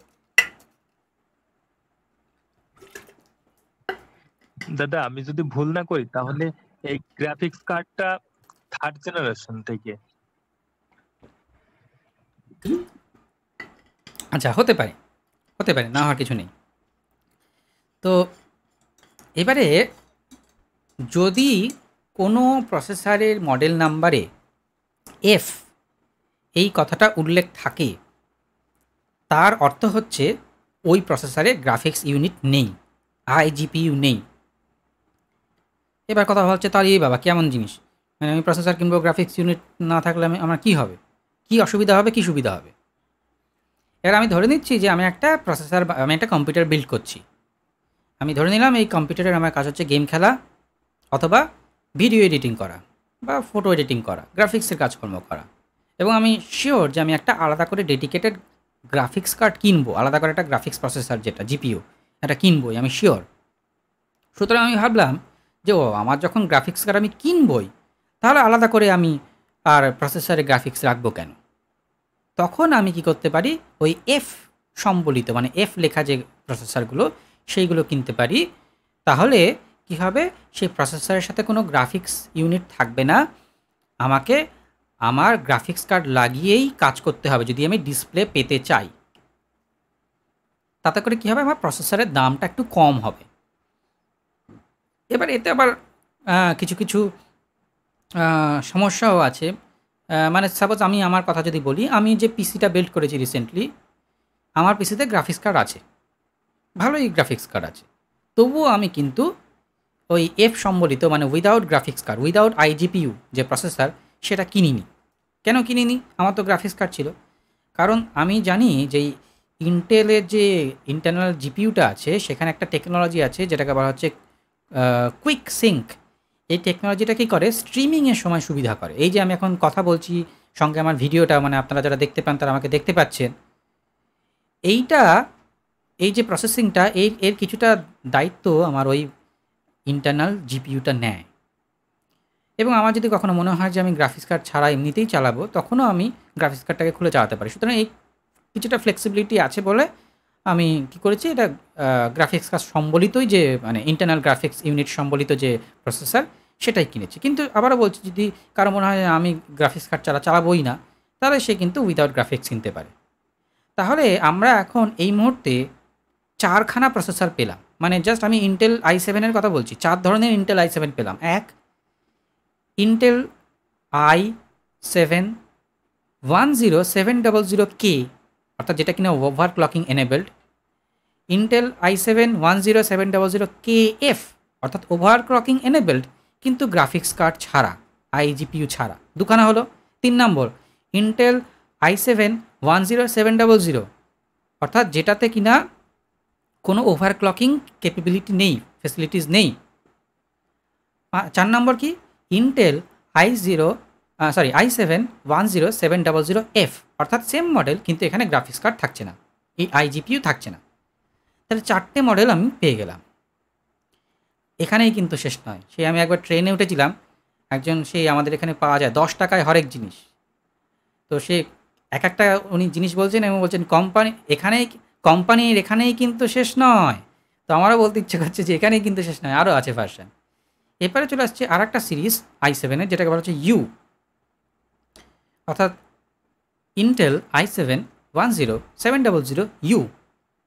এই ইউটা হচ্ছে kind of ultra power saving, অর্থাৎ এই প্রসেসর কি করে, পাওয়ার কম নেয়, এর পাওয়ার কম দরকার হয়, কম পাওয়ারে চলে। তো তাহলে তো দারুণ ব্যাপার, কম পাওয়ারে চলবে, আমি বেশি পাওয়ার প্রসেসর কিনবো কেন? এবং এইটা হচ্ছে বাকি 4টে থেকে এটা দাম কম, ইউ সিরিজের প্রসেসরের দাম কম, তাহলে আমি কিনবো কেন পাওয়ারওয়ালা বেশি? হ্যাঁ, এখানে ক্যাচটা হচ্ছে এর যেমন পাওয়ার কম মানে কম খায়, তেমন কম দেয়, মানে এর শক্তিও কিন্তু কম। এবার কথা হচ্ছে তাহলে কি হলো কেসটা হলো এই যে আমার যদি সিম্পল অফিস ওয়ার্ক বা নর্মাল আমি মানে এমনি ফেসবুক করি বা টুকিটাকি ওয়ার্ড প্রসেসিং বা হালকা পাতলা ফটো এডিটিং, খুব ভারী কাজ আমার হয় না, অনেক কাজই হয় কিন্তু ভারী কাজ হয় না। মানে আমি একসঙ্গে ইন্টারনেট এক্সপ্লোরে 10টা ট্যাব খুলি, পাশে গুগল ক্রোমও খোলা থাকে, ঠিকই আছে, যেহেতু i7 কিনছি, তা নাহলে তো i3 কিনতে পারতাম, i7 কিনেছি কেন? তো i7 যখন কিনেছি, ঠিক আছে, আমি অনেক কিছুই করছি, ছোটো ছোটো কাজ, কিন্তু খুব বড় বড় নয়। তো সেরকম হলে আমি ইউ সিরিজের প্রসেসর কিনবো। সেক্ষেত্রে কী হবে, আমার পাওয়ারটা কম লাগবে, আমার ইলেকট্রিসিটির বিল কিছুটা কম আসবে, এবং আমার যে কার্যসিদ্ধি সেটাও হবে, এবং আমার দামও কিছুটা কম আসবে। তাহলে আমরা কটা পেলাম? 5টা। এখানেই শেষ নয়, আবার একটা ভেরিয়েন্ট আছে, সেটা হচ্ছে ইউএফ, ইন্টেল i7-10700UF। এবার আপনারা নিশ্চয়ই ক্যালকুলেট করে বুঝে ফেলতে পারছেন যে আমি কি বলতে যাবো এরপরে। সেটা হচ্ছে সেম প্রসেসর ইউ সিরিজের, কিন্তু without internal graphics processing unit. তাহলে এই 6খানা ভেরিয়েন্ট আমি পাচ্ছি ইন্টেলের এই যে লেটেস্ট যে এডিশনগুলো সেইখানে। এর আগের যে 9 জেনারেশনের খবর ঠিক আমি জানি না, তবে মোস্ট প্রবাবলি 9 জেনারেশন থেকে বা 8 জেনারেশন পর্যন্ত, মানে 9 জেনারেশন পর্যন্ত বা 8 জেনারেশন পর্যন্ত সেখানে কিন্তু ওই এফ সিরিজটা ছিল না, মানে উইদাউট আই জিপিইউটা ছিল না, যেটা এখন ইন্টিগ্রেট করা হয়েছে, একটা নতুন মডেল আনা হয়েছে। এবার এরও আর একটা নতুন মডেল বেরিয়েছে, আমি যেরকম এখন এতক্ষণ মডেল নাম্বার বললাম, i7 আরও সম্ভবত নতুন কিছু মডেল এসছে। যেমন এই সিমিলার ওয়েতে যেটা 9 জেনারেশন না, সরি 9 যেটা ইন্টেল i9, আমি তো i7 বললাম, i9 সেম মডেল নাম্বার দেখবেন 10900। আমি আগে বলছিলাম 700, মানে 7 সিরিজ, মানে i7, এইভাবে চিনতে পারবেন আপনারা কোনটা কোন সিরিজের। ইন্টেলের কথা বলছি, 10 মানে 10 জেনারেশন, 700 মানে 7 জেনারেশন, 10 জেনারেশনের 7 i7 প্রসেসর 10700। আর যদি 10 জেনারেশনের 9 সিরিজ মানে i9 প্রসেসর হয় কী হবে, 10900। এরপর তার উপরে কে এফ, শুধু এফ, তারপর ইত্যাদি, এগুলো তো থাকছেই। এবার এখন আরেকটা নতুন এসছে শুনলাম, ইন্টেলের 9 সিরিজের ইন্টেল i9 109,850 এরকম একটা এসছে, কিছুই না, ওটার থেকে সামান্য একটু স্পিড কম, ইত্যাদি ইত্যাদি আছে, এরকম কিছু টুকিটাকি জিনিসপত্র আছে। তো সুতরাং এবারে আপনি ডিসাইড করবেন, আপনি যখন কিনবেন আপনার কাজ কি, এবং সেই অনুযায়ী আপনি আপনার প্রসেসর কিনবেন। প্রয়োজন হলে iGPU, প্রয়োজন হলে উইদাউট জিপিইউ, ইত্যাদি ইত্যাদি। i3 কিনবেন না i5 কিনবেন, বুঝতেই পারছেন যত বেশি হচ্ছে তত কোরের সংখ্যা বাড়ছে, অর্থাৎ মাল্টিটাস্কিংয়ের ক্ষমতা বাড়ছে, এবং ইন্ডিভিজুয়াল টাস্কগুলোরও তাদের যে কার্যক্ষমতা সেটা বাড়ছে। এবার আরিফ যে প্রশ্নটা করেছিল সেটা হচ্ছে এই ওভারক্লকিং আমরা করব কী করে। প্রথম কথা আমাদের একটু মনে রাখতে হবে যে ওভারক্লকিং করা একটা আর্ট, রান্না করার মতন। ওভারক্লকিংটা করতে হয় আমাদের বায়াস সেটআপে গিয়ে। বায়াস নিয়ে এখন আলোচনা করিনি, দেখি আজকে করা যায় কি না। বায়াস সেটআপে ঢুকে, এবং সেটা কিন্তু অ্যাক্সেসেবল নয়। সুতরাং আনফর্চুনেটলি আমরা কেউ একদম নিজের পায়ে দাঁড়িয়ে নিজের হাত দিয়ে ওভারক্লকিং করতে পারবো না, আমাদেরকে হেল্প নিতে হবে। তো বায়াস সেটআপে গেলে, আমি যখন বায়াস নিয়ে আলোচনা করবো তখন আরও ডিটেলসে আলোচনা করব, সেখান থেকে আমি আমার পাওয়ার বাড়াতে পারি। এবং এর মধ্যে একটা ব্যাপার আছে, মানে যেরকম সাপোজ 500 ডাল রান্না করতে যদি 2 চামচ তেল লাগে, তাহলে 1 কেজি ডাল রান্না করতে কত চামচ তেল লাগবে, এর হিসেবটা যারা রান্নাবান্না করেন তারা বলতে পারবেন, ভালো, তাদের আইডিয়া ভালো থাকবে। সেরকম এখানেও আমি যে শুধুমাত্র স্পিডটা বাড়িয়ে দেবো, সাপোজ সেখানে একটা আছে যে বেস ক্লক, কথার কথা বলছি, তো আমার একটা কে সিরিজের প্রসেসর আছে, আমি জানি যে এটা বেস ফ্রিকোয়েন্সি হচ্ছে 2.9, কিন্তু এটা 4.5 অবধি যাবে, তো আমি বেস ক্লক কী করলাম 4.5 করে দিলাম, তাহলেই কিন্তু হলো না। আমাকে ওর পাওয়ার, ওর একটা ভোল্টেজ রিকোয়ারমেন্ট আছে, সেটাকে আমাকে দেখতে হবে। যে সাপোজ বাই ডিফল্ট ও 1.5 ভোল্ট নেয়, তাহলে 1.5 ভোল্ট যদি 2.9 গিগাহার্টসে হয়, তাহলে 4.5 গিগাহার্টসে আমার কত ভোল্ট দিতে হবে, এর কিছু হিসেবপত্র আছে। ওভারক্লকিং গাইড প্রচুর পাওয়া যায়, হ্যাঁ, যদি তো এইগুলো একটু হালকা পাতলা পড়াশোনা করলে, খুব বেশি প্যারামিটার নেই, অল্পই আছে, এবং এটা নিয়ে ভীষণ ভয় দেখানো হয়। আমি বলছি একটা গল্প একটু পরেই, এটা নিয়ে ভীষণ ভয় দেখানো হয় আমাদেরকে। ওভারক্লকিং না না, একদম যাবেন না, নিজের হাতে তো নয়, বিশেষ করে দোকানের লোকজন বলবে একদম টাচই করবেন না, ও প্রসেসর ইমিডিয়েটলি জ্বলে যাবে, এরকম ভয় দেখানো হয়। কিন্তু আদবে কিন্তু সবসময় সেটা না। হ্যাঁ, কী হতে পারে, দেখা গেলো বুট হলো না, অন হচ্ছে না, মানে অন হয়ে অফ হয়ে যাচ্ছে, তো আমি তখন কী করবো, বায়াসে গিয়ে আবার সেট ডিফল্ট করে দেবো। আমি আসবো বায়াসের প্রসঙ্গে, যখন কথা বলবো তখন আরও ডিটেলসে আলোচনা করব এই বিষয়টা, এই ওভারক্লকিং এবং বায়াস টায়াস ইত্যাদি ইত্যাদি, সেইগুলো নিয়ে আমি আলোচনা করব। তো এই আমাদের প্রসেসর, মানে আমাদের প্রসেসরের স্পিড, ব্র্যান্ড ইত্যাদি ইত্যাদি নিয়ে এইসব কথা বললাম। এবারে এই রাইজেন সিরিজের কথা যেটা বলছিলাম, আমি পরে একদিন রাইজেন, হয়তো নেক্সট দিনেই, আমি একটু নিজেকে পড়াশোনা করতে হবে, আন্দাজে ঢিল মেরে তো লাভ নেই। এই রাইজেন সিরিজে যেটা হলো যে আগে যেরকম কি এরকম হয়েছিল যে ইন্টেলের থেকে আমাদের রাইজেন সিরিজের কোরের সংখ্যা বেশি, অথচ যেহেতু কোরগুলো ইন্ডিভিজুয়ালি লেস পাওয়ারফুল, সুতরাং কোর বেশি হয়ে লাভ কিছু হলো না। কিন্তু এখন যেটা হয়েছে, রাইজেন সিরিজে কোরের সংখ্যাও বেশি, এবং তারা ইন্ডিভিজুয়ালি পাওয়ারফুল, এবং তাদের হিটও কম। এবার গল্প হচ্ছে, আমি কথা প্রসঙ্গে এক্ষুনি বললাম যে আমি রিসেন্টলি কম্পিউটার বানিয়েছি, এবং আমি ইন্টেল সিরিজ কিনেছি। এখন আমি যখন এতই নিজেকে জ্ঞানী হিসেবে এখানে প্রডিউস করছি, এবং আমি একটা ওয়ার্কশপ হোস্ট করার সাহস, স্পর্ধা দেখাচ্ছি, তো আমি হঠাৎ কেন এত দাম দিয়ে ইন্টেল কিনতে গেলাম? আমি তো একটা AMD কিনতে পারতাম। হ্যাঁ, এখানে একটা গল্প আছে। গল্প হচ্ছে যে আমার একটা স্পেসিফিক কাজ আছে। যারা আমাকে পার্সোনালি আপনারা চেনেন তারা জানেন যে আমি সাউন্ড ডিজাইনিং করি। এবার ওই যে পলিটিক্সে ফিরে আসি, যেহেতু ইন্টেল একসময় একচেটিয়া বিজনেস করেছে, দাদাগিরি করেছে, তো তখন কি হতো, যারা এই সাউন্ড বলুন বা এই যে বড় বড় সফটওয়্যার, যেগুলো বড় মার্কেট, অনেক দামি সফটওয়্যার, বড় প্ল্যাটফর্ম, এরা তখন কি করতো, তাদের যে কম্প্যাটেবিলিটি, অর্থাৎ আমার এই সফটওয়্যারটা কাদের সাথে কম্প্যাটেবল, ইন্টেল না এএমডি, তখন তারা বরাবরের জন্যই ইন্টেলকে বেশি প্রায়োরিটি দিয়েছে, বরাবরের জন্য। এবং সেটা অযৌক্তিকও নয়, কারণ যেহেতু এএমডি অতটা ভালো ছিল না, কিন্তু তবুও তাদের সবার কথাই ভাবা উচিত ছিল যে দুর্বল তাকে নিয়েও চলা উচিত ছিল, কিন্তু সেটা তারা আনফর্চুনেটলি চলেনি। এখন আমি যে সফটওয়্যারগুলো ব্যবহার করি তার মধ্যে অনেক সফটওয়্যার আছে যেটা কিন্তু Intel compatible only, AMD compatible নয়। হয়তো ভবিষ্যতে সেই গেম চেঞ্জ হয়ে যাবে, কিন্তু এখন নয়। এখন এই বিষয় হচ্ছে যে এবার কম্প্যাটেবিলিটি আমি বলছি, আমি খুব সংক্ষেপে একটা বিষয়ে টাচ করে যাচ্ছি। সেটা হচ্ছে যে এই যে কম্প্যাটেবিলিটি বলছি, কম্প্যাটেবিলিটি কীরকম, মানে প্রসেসর আমার সফটওয়্যার, এর আবার কম্প্যাটেবিলিটিতে কী ইস্যু আছে? এটা কীরকমভাবে কাজ করে? কিছুই না, ইনস্ট্রাকশন সেট।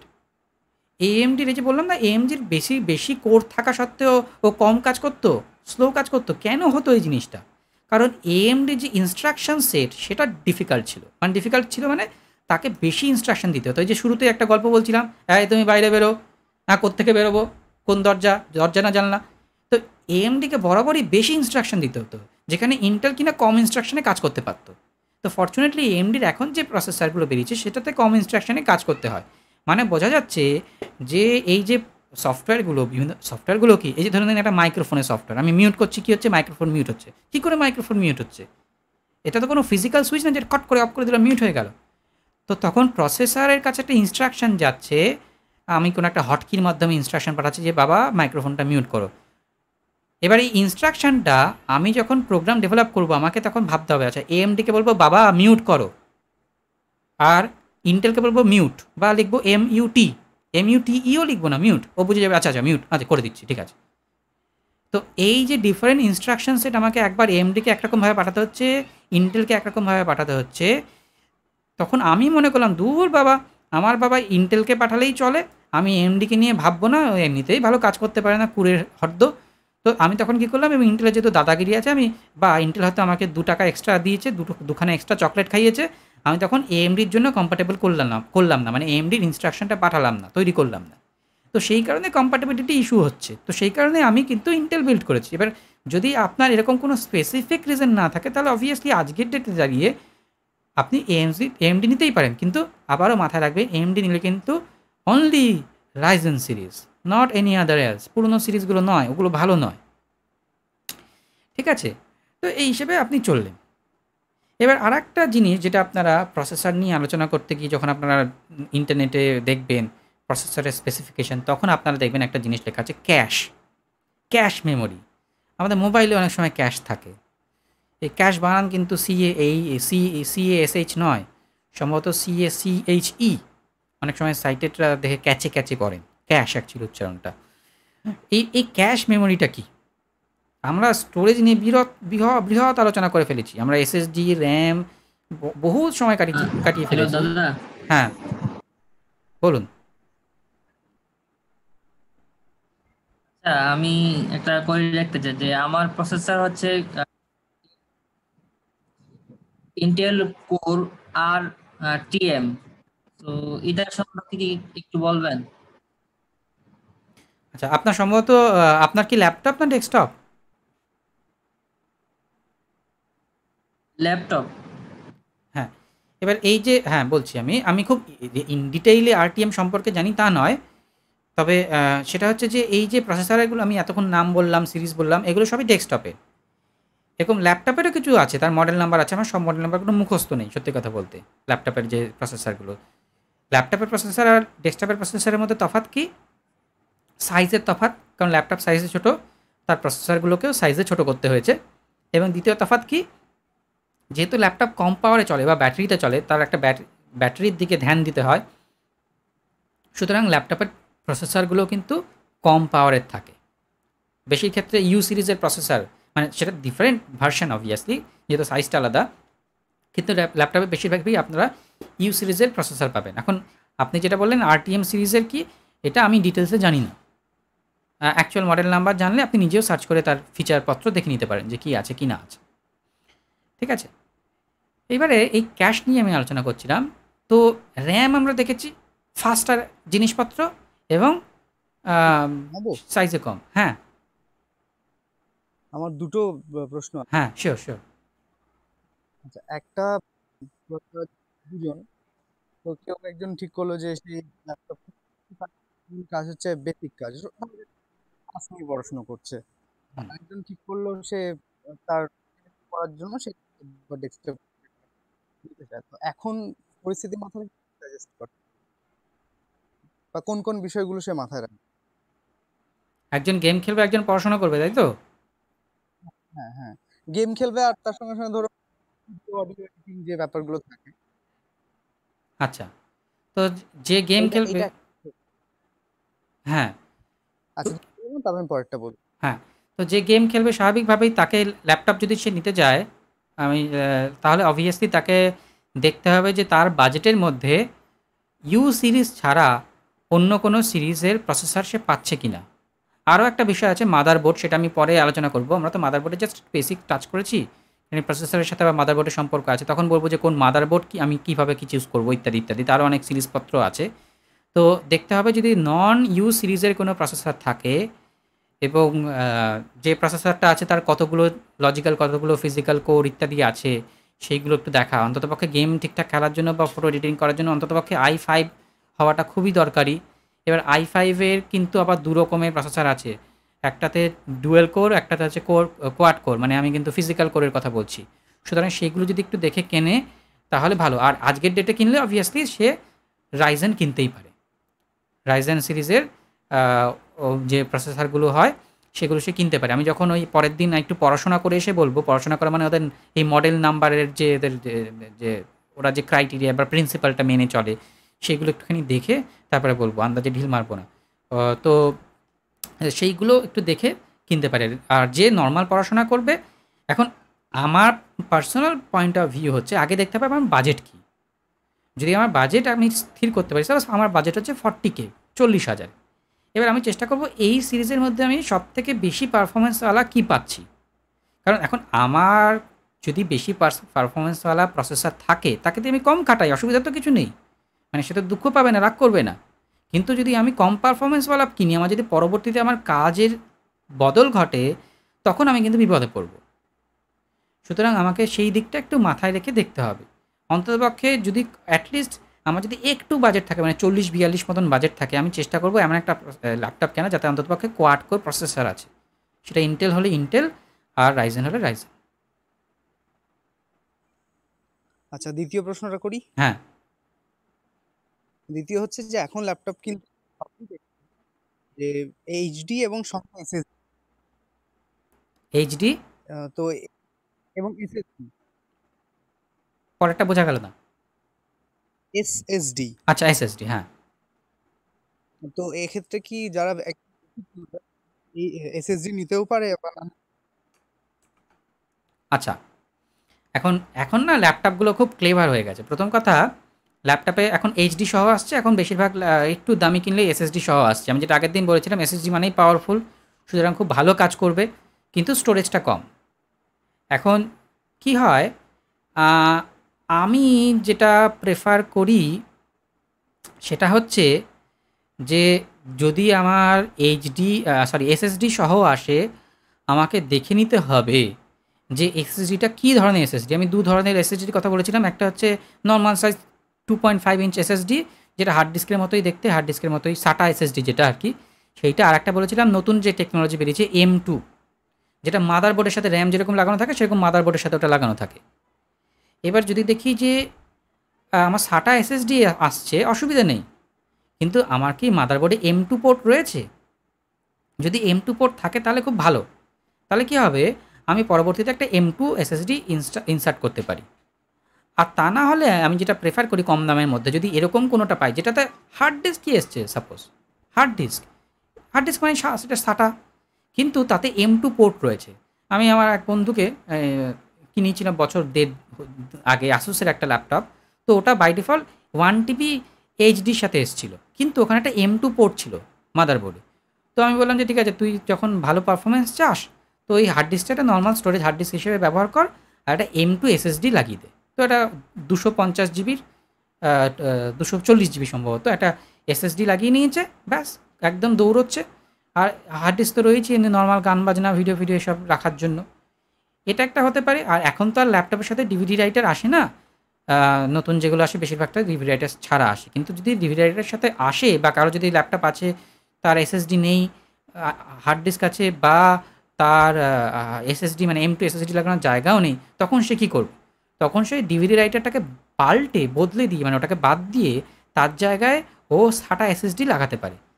তাহলে কী হলো, আমার দুটো পারপাসই সার্ভ হলো। আমি একটা হার্ড ডিস্ক ব্যবহার করছি যেখানে অনেক স্টোরেজ আছে, 1 TB আছে কি 500 GB আছে, আমার একটা কম পাওয়ারের মানে কম স্টোরেজ বিশিষ্ট সাপোজ 250 GB একটা SSD লাগালাম, যার ফলে আমার সিস্টেম স্পিডটা দারুণ। এবং আমি বলছি যে যারা কখনো SSD ব্যবহার করোনি তারা যদি SSDওয়ালা ল্যাপটপ ডেস্কটপ ব্যবহার করো, তারা ডেফিনেটলি বুঝতে পারবে যে ইট ইজ ওয়ে ফাস্টার। মানে আমি সাপোজ আমি আগে 16 GB র্যাম ব্যবহার করতাম, এখন 32 GB ব্যবহার করি, আমি কিন্তু খুব বেশি ডিফারেন্স বুঝতে পারছি না। হ্যাঁ, হয়তো অনেক বড় যখন কাজ করব তখন বুঝতে পারবো কিছুটা, কিন্তু হার্ড ডিস্ক আর SSD ডেফিনেটলি সেটা কিন্তু মানে সেটা বোঝা যায় যেটা বেশ অনেকটা ফাস্ট। হ্যাঁ, সমস্ত কাজ করা ইত্যাদি ইত্যাদি সমস্ত ক্ষেত্রে। সুতরাং কেউ যদি গেম খেলে বা একটু, সে হয়তো শুধু নোটপ্যাডে লেখে মাইক্রোসফট ওয়ার্ড করে, কিন্তু ওই যে ওয়ার্ড এন্টার করলাম, একটু বসে একটুখানি হাই তুলে নিলাম, তারপরে মাইক্রোসফট ওয়ার্ড ওয়েট করে তারপরে আমি চালু করলাম, মানে জিনিসপত্র চালু হলো। তো এইটা তো আমরা সবসময় চাই না, না?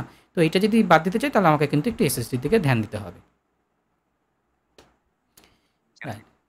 দাদা আমি আশরাফুল বলছিলাম বাংলাদেশ থেকে। হ্যাঁ, আমি যে ল্যাপটপটা নিয়েছি আমি ওই সময় জিনিসটা ফলো করিনি যে আমার M2 পোর্ট আছে কিনা, কিন্তু এটা আমি কিভাবে বুঝবো যে আমারটাই আছে কিনা?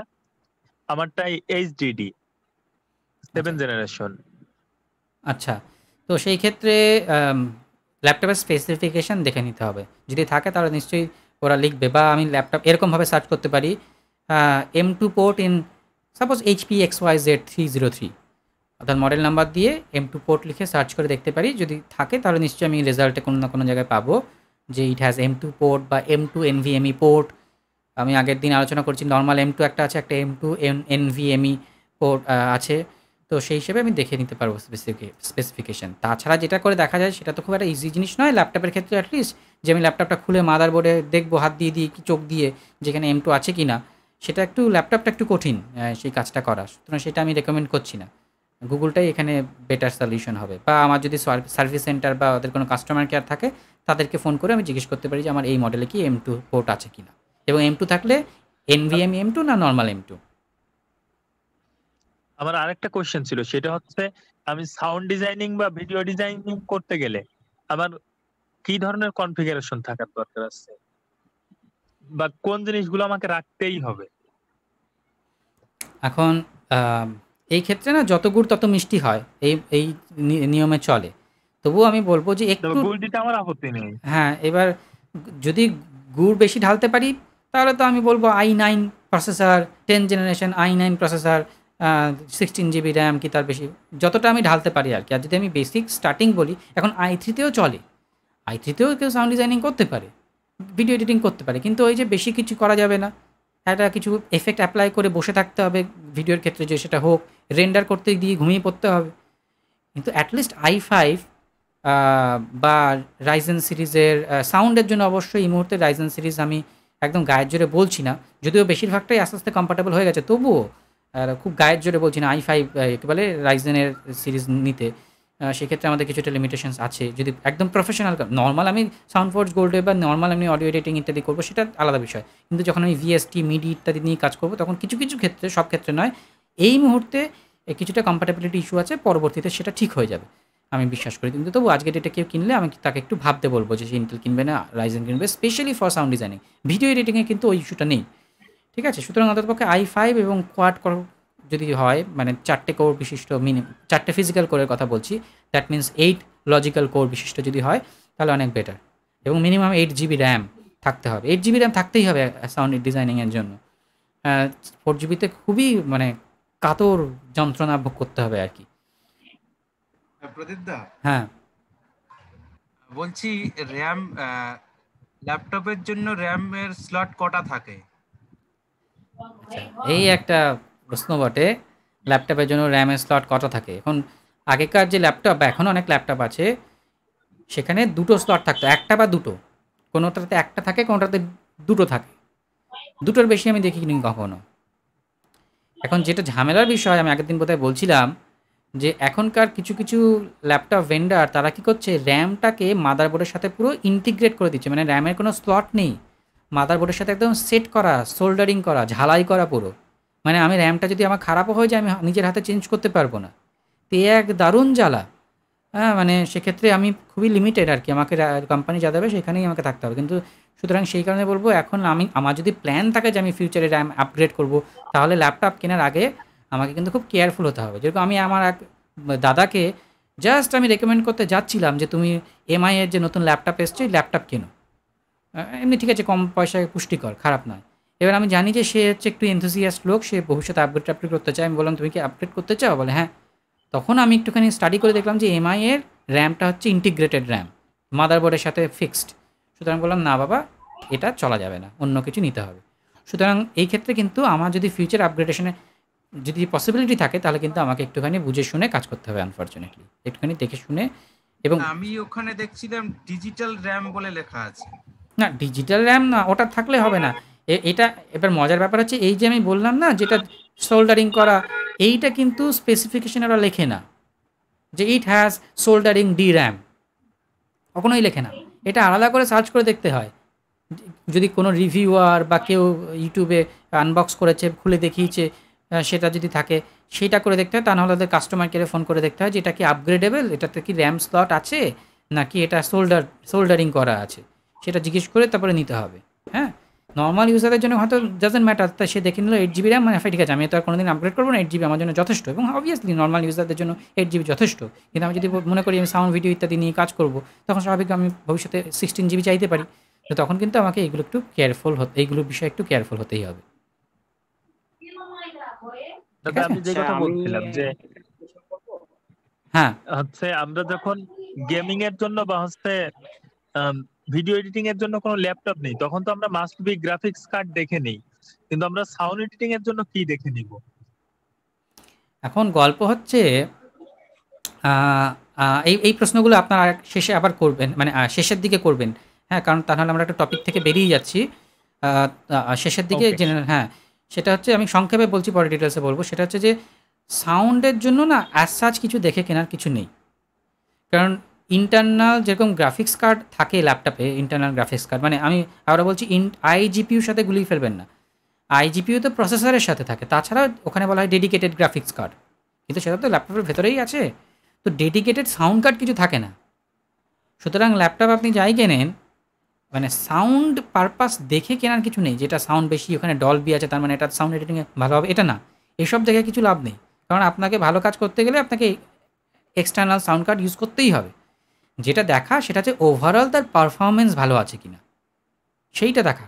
যাতে যদি কোনোটা পারফরমেন্স ভালো থাকে, যেটা ভিডিও গেমিং সব কিছুতে ভালো কাজ করবে, তাহলে সাউন্ডেও সেটা ভালো কাজ করবে। আলাদা করে সাউন্ডের কিছু বিষয় নেই। আর একটা বিষয় আছে সেটা হচ্ছে মাদারবোর্ড, কিন্তু সেটা আমি এখন কিছু বলছি না, যখন মাদারবোর্ড নিয়ে আলোচনা করবো তখন বলবো যে কোন মাদারবোর্ড আমাদের কোন কাজের জন্য বেটার হবে। ঠিক আছে, আচ্ছা বেশ। এবার আপনারা একটু প্লিজ মিউট করুন। আচ্ছা আমি একটা প্রশ্ন হ্যাঁ হ্যাঁ হ্যাঁ শিওর। হ্যাঁ বলছি যে প্রসেসরের যে মিনিমাম স্পিড আর ম্যাক্সিমাম স্পিডের ব্যাপারটা, মানে আমরা তো সব সময় চাইবো ম্যাক্সিমাম স্পিডেই কাজ পেতে, তো সেই ক্ষেত্রে মিনিমাম আর ম্যাক্সিমাম এই ব্যাপারটা রাখার কি প্রয়োজনীয়তা, ম্যাক্সিমাম করে রাখলেই বা কি সমস্যা, আর কোন ক্ষেত্রে কি প্রয়োজনীয়তা হয়, মানে কোন কোন কাজে এটা একটু বললে ভালো হয়। আচ্ছা বেশ, গুড। এবার কথা হচ্ছে যে ওই মশা মারতে কামান আমি দাগবো না, এটা হচ্ছে আসল কথা। যে আমার মাথায় রাখতে হবে, আমি যখন প্রসেসরের স্পিড বাড়াচ্ছি, ম্যাক্সিমাম করছি, তার সাথে আনুষঙ্গিক আরও কতগুলো চেঞ্জেস আমার কম্পিউটারের ভেতরে হচ্ছে। এক, আমার পাওয়ার বেশি নিচ্ছে, পাওয়ার সাপ্লাই ইউনিট থেকে বেশি পাওয়ার চাইছে, কারণ তাকে দ্রুত দৌড়তে হচ্ছে। দুই, গরম বেশি হচ্ছে, যেহেতু গরম বেশি হচ্ছে সুতরাং কী হচ্ছে, মাদারবোর্ড ফ্যানকে বলছে, আমি যখন মাদারবোর্ড নিয়ে আলোচনা করবো তখন বলবো, ফ্যানকে বলছে তুমি আরও জোরে চলো, তার মানে ফ্যান জোরে চলছে, ফ্যান জোরে চলছে মানে নয়েজ বেশি হচ্ছে, ফ্যান থেকে নয়েজ হয়।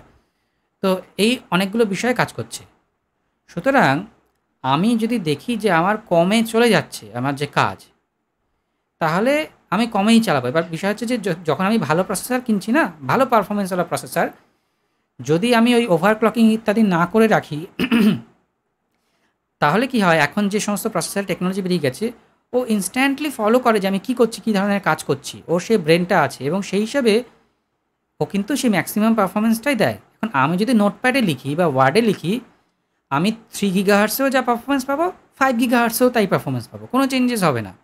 এই পারফরমেন্স বুস্টটা আমি তখনই বুঝতে পারবো যখন আমি ভারী কিছু কাজ করছি, একটা 4K ভিডিও দেখছি ইউটিউবে, তখন আমি বুঝতে পারবো আচ্ছা এটা একটু কেমন থেমে থেমে যাচ্ছে, বাফারিংটা ঠিকঠাক হচ্ছে না। কি আমি একটা বড় ফাইল কপিতে বসিয়েছি, তখন আমি বুঝতে পারবো এটা স্পিডে হচ্ছে না, এটা আস্তে হচ্ছে।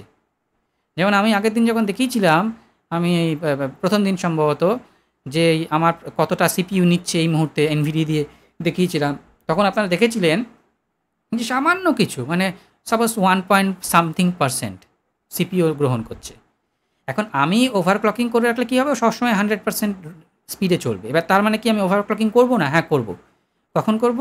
যদি আমি দেখি আমার সারা দিনের একটা ম্যাক্সিমাম সময় আমার ভারী কাজ করতে লাগে, আমি গেম খেলি, আমি ভিডিও এডিটিং করি, আমি সাউন্ডের কাজ করি, ইত্যাদি ইত্যাদি, তখন আমি ওটাকে ওভারক্লকিংয়ে রাখবো।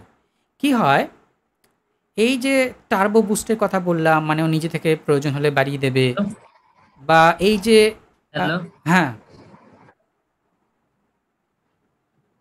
এই যে আমার একটি কোয়ারি আছে। হ্যাঁ কোয়ারিটা হলো যে আপনি নোটপ্যাড বা ওয়ার্ডে আমরা যদি কাজ করি তাহলে সেক্ষেত্রে হয়তো বুঝতে পারবো না, কিন্তু আমি যদি মাইক্রোসফট ভিজুয়াল প্লাস আমি যদি কাজ করি স্টুডিওতে, পাইথনের কাজ যদি আমি করি, তাহলে সেক্ষেত্রে কি আমি সেটা বুঝতে পারবো? না, এবার ওভারক্লকিংয়ে Python, visual C plus plus, মানে ভিজুয়াল স্টুডিও, এখানেও খুব বেশি মানে বোঝার কিছু নেই, কারণ ও যা মানে যে প্রসেসর ওভারক্লক হয় i5 i7, তার যে বাই ডিফল্ট যে তার ক্লক ফ্রিকোয়েন্সি থাকে সেটা এমনিতেই খুব ভালো থাকে, যেটা বেস ফ্রিকোয়েন্সি, সেটাতে ওই কাজটা চলে যায়।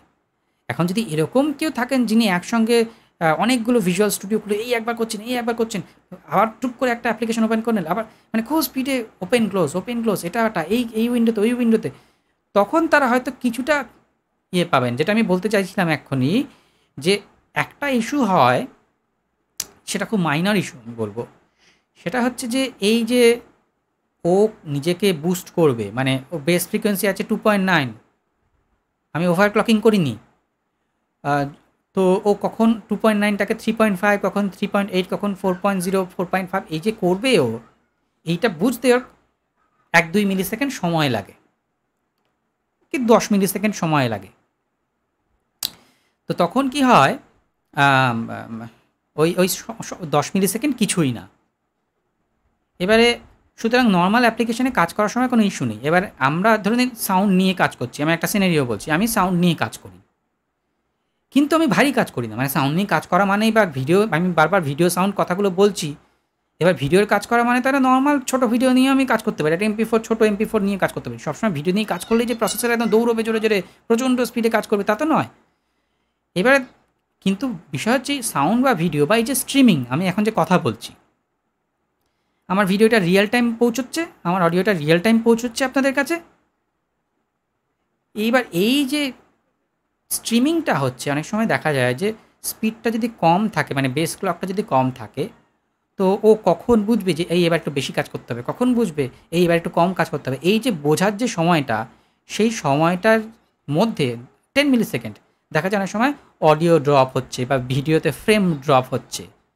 ড্রপ মানে একটা ক্যাট করে আওয়াজ হলো, বাট একটু কয়েক সেকেন্ডের জন্য, কয়েক মিলিসেকেন্ডের জন্য অডিওটা থেমে আবার চললো।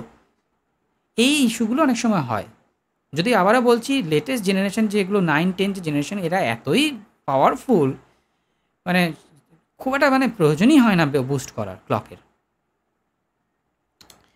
আচ্ছা, এবার আমি একটু মূল টপিকে চলে আসি। আপনাদের জেনারেল যে কোশ্চেনগুলো, এখন 8:30 বাজে, তো আমি আর 10 মিনিট বক করবো, তারপরে আপনারা আপনাদের প্রশ্ন করবেন, জেনুইন নর্মাল প্রশ্নগুলো। হ্যাঁ, আমি একটু ক্যাশটা শেষ করে ফেলি আজকে, তারপরে পরের দিন অন্য টপিকে যাওয়া যাবে। ক্যাশ নিয়ে আমি বলছিলাম, ক্যাশ মেমোরি আমরা র্যাম নিয়ে আলোচনা করছি, র্যাম বলেছে খুবই ফাস্ট, এবং প্রসেসর কী করে র্যাম থেকে ইনফরমেশন নেয় যাতে করে তাড়াতাড়ি কাজ করতে পারে সে। এবার এই র্যাম থেকে ইনফরমেশান যে নিচ্ছে, র্যামের যে স্পিড আছে, এখানে তো আপনারা জানেন, আগের দিন শুনেছেন 2 ধরনের র্যামের কথা আমি বলেছিলাম। প্রথমে ছিল আমাদের ডি র্যাম, তারপরে আমি বলেছিলাম এসডি র্যাম। এখন যেটা চলছে SD RAM, synchronous dynamic RAM, random access memory. তো যাই হোক, আর এক ধরনের যে এস র্যাম, শুধু এস র্যাম, সেটা কিন্তু আরও পাওয়ারফুল। এই আমাদের এসডি র্যামের থেকেও খুব পাওয়ারফুল হচ্ছে এস র্যাম বা S memory module.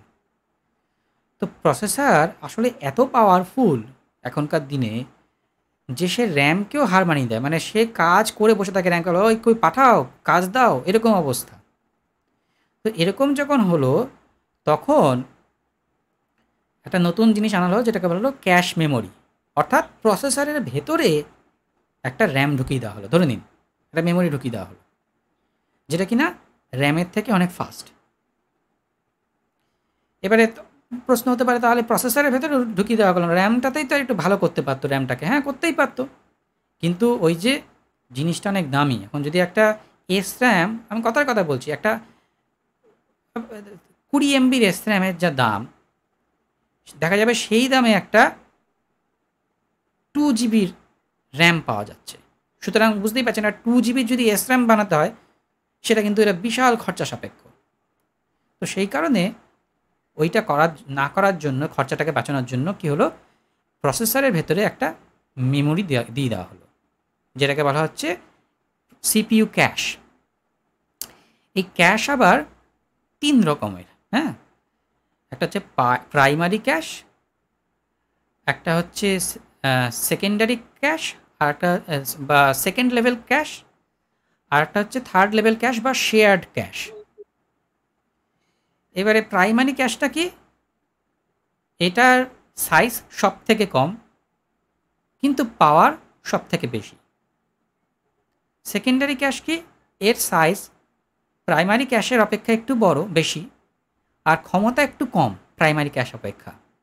Third level cash যেটা শেয়ার্ড ক্যাশ, ওটা কি, ওটার ক্ষমতা সেকেন্ডারি ক্যাশের থেকে আরেকটু কম কিন্তু স্পেসটা বেশি। মানে বুঝতেই পারছেন, সব থেকে দামি যেটা দেওয়া হয়েছে, অর্থাৎ যেটা সব থেকে পাওয়ারফুল, তাকে রাখা হচ্ছে সব থেকে কম পরিমাণে। তারপরে যেটা মিড প্রাইসের যেটা আছে, সেটাকে মিড সাইজ রাখা হচ্ছে, মানে সামান্য একটু বেশি থাকবে প্রাইমারি ক্যাশের থেকে সেকেন্ডারি ক্যাশটা। তারপরে শেয়ার্ড ক্যাশ যেটা, সেটাকে রাখা হচ্ছে আরেকটু বেশি। এটা একটা চেইন আছে, আমি বলছি গল্পটা।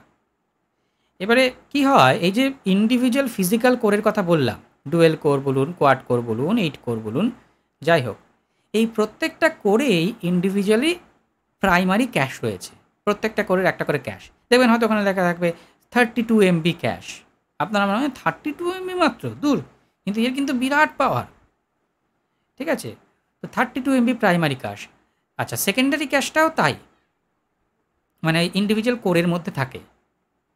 আচ্ছা, থার্ড লেভেল যে ক্যাশটা, সেটাকে আমি বললাম শেয়ার্ড ক্যাশ। এটা কি আবার শেয়ার্ড ক্যাশই বা কেন বলা হচ্ছে? এটা ইন্ডিভিজুয়াল কোরে থাকে না, এটা টোটাল প্রসেসরের ভেতর থাকে, মানে ও সমস্ত কোরের কাজকর্ম করে। মানে ধরে নিন একটা অফিসে 4 জন বস আছেন, টপ লেভেলের 4 জন বস। তো তারা সব থেকে পাওয়ারফুল। এই 4 জন বসের একজন করে সেক্রেটারি আছেন, তারা সেই বসের ইনস্ট্রাকশন শুনে চলেন। তো তারা বসের থেকে একটু কম পাওয়ারফুল। আর এই সেই প্রত্যেকে যে 4 জন সেক্রেটারি, তাদের ফাইল ফরমাশ ইত্যাদি খাটার জন্য আরও একজন চাকর, যদি আমি বলি খুব বাজে ল্যাঙ্গুয়েজে, বা বেয়ারা যদি বলি, একজন বেয়ারা রয়েছেন, যেই 4 জন সেক্রেটারি যারা বা পিএ, পার্সোনাল অ্যাসিস্ট্যান্ট, তাদের হয়ে কাজ করে। এই হচ্ছে লেভেল। এবার কি হচ্ছে, প্রসেসর যখন কাজ করা শুরু করে, ও কাজ করে ক্যাশ মেমোরির উপরে। মানে ও ক্যাশ মেমোরিকে, কিরে কোনো কাজ আছে, সেক্রেটারিকে জিজ্ঞেস করে কোনো কাজ আছে। যেহেতু ক্যাশ মেমোরি খুব ফাস্ট, ও বলে হ্যাঁ এটা করো, ওটা করো, এই কপি করো, এই কাট করো, এই ডিলিট করো, ঠিক আছে, তো করে ফেলে। এবার ক্যাশ, প্রাইমারি ক্যাশ করে, ওর মধ্যে সেই ব্রেনটা আছে, প্রসেসর তো কম্পিউটারের ব্রেন, ও মোটামুটি বুঝতে পারে যে এই কাজটা হচ্ছে, মানে ওকে সেই বোঝার ক্ষমতা দেওয়া হয়েছে, ওর মধ্যে ইনস্ট্রাকশন সেট দেওয়া হয়েছে। ও বুঝতে পারে যে এই যে কাজটা চলছে, সাপোজ একটা কপি চলছে, বা ধরে নেওয়া যাক একটা গান চলছে, এই গান চলতে গেলে এই ফাইলগুলো সব থেকে বেশি দরকার হবে। সো ধরুন না যাক ভিএলসিটা চলছে, তো ভিএলসির VLC.exe যে লঞ্চারটা আছে সেটা সব থেকে বেশি ব্যবহার হবে। তো ও কী করে, ওই ভিএলসির যে ফাইলটা ওটাকে ও নিজের মধ্যে জমেই রাখে। কারণ যখন তখন প্রসেসর ডাকবে, মানে মালিক ডাকবে, যেই মালিক ডাকবে তখনই হ্যাঁ এই তো আমি হাতে ধরে রেখেছি জাস্ট, তো মালিক নিয়ে নেবে তার কাছ থেকে ফাইল।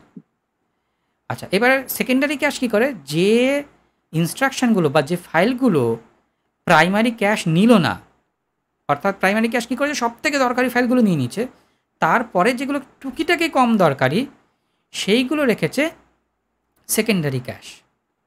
যদি কি হয়, প্রসেসর যদি প্রাইমারি ক্যাশের কাছে না পায় তখন সেকেন্ডারি ক্যাশের কাছে চাইবে, কী হলো কাজ কই, সঙ্গে সঙ্গে সে হাতে তুলে দেবে। আর থার্ড লেভেল যে ক্যাশ, শেয়ার্ড ক্যাশ, সে কী করবে, যেগুলো প্রাইমারিও নেয়নি সেকেন্ডারিও নেয়নি, বাকি যে ফাইলপত্রগুলো, যে কাজগুলো বা ইনস্ট্রাকশনসগুলো, বিশেষ করে এরা ইনস্ট্রাকশন প্রসেস করে, যেটা আমি শুরুতে বলছিলাম, তো সে ওই ইনস্ট্রাকশনগুলোকে ধরে রাখে। এবার সে যদি ইনস্ট্রাকশন সাপোর্ট মানে ফুলফিল করতে না পারে তখন যায় র্যামের কাছে।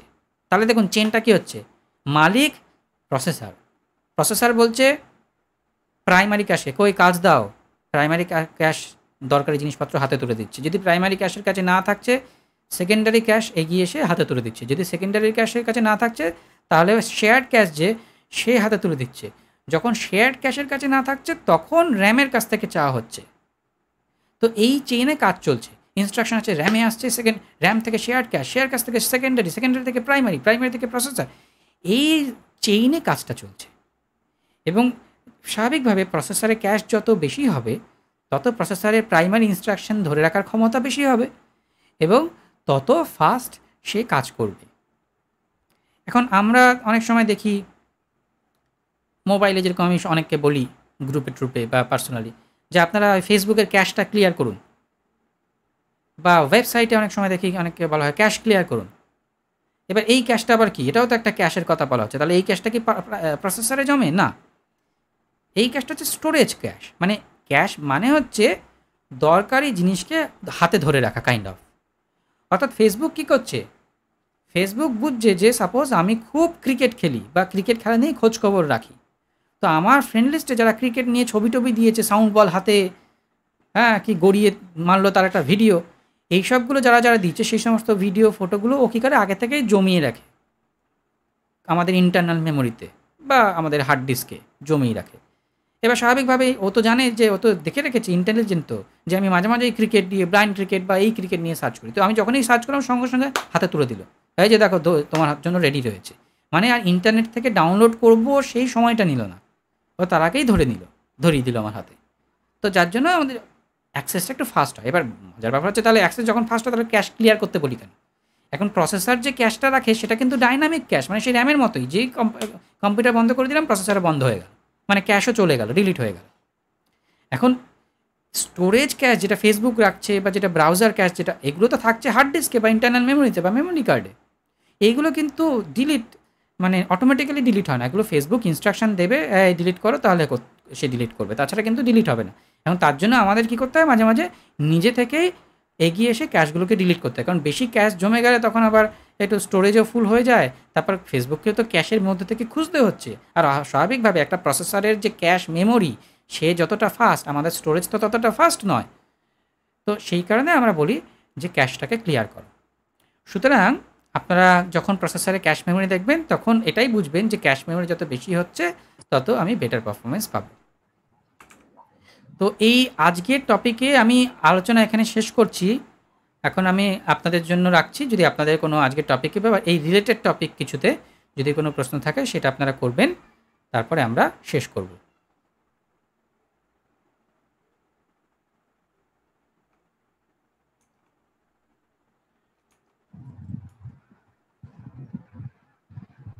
হ্যাঁ প্রদীপ দা, হ্যাঁ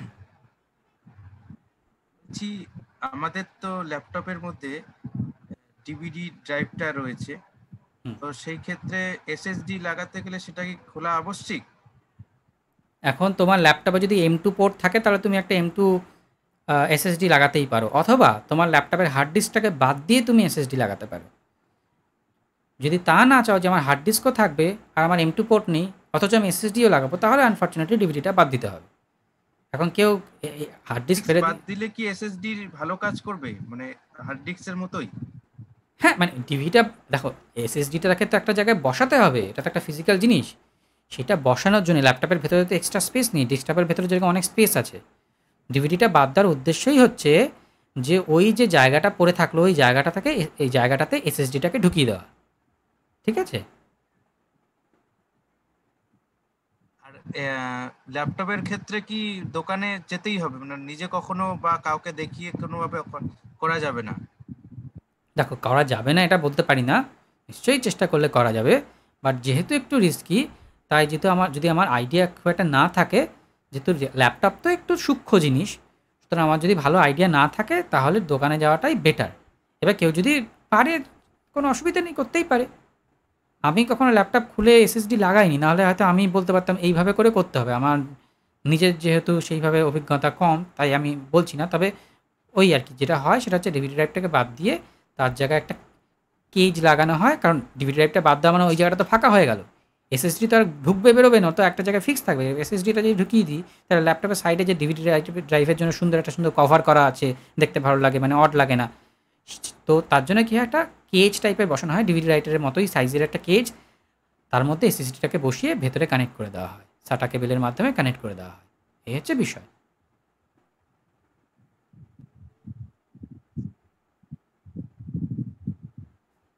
আর কারো কোনো প্রশ্ন? দাদা আমার একটা প্রশ্ন আছে আর কি।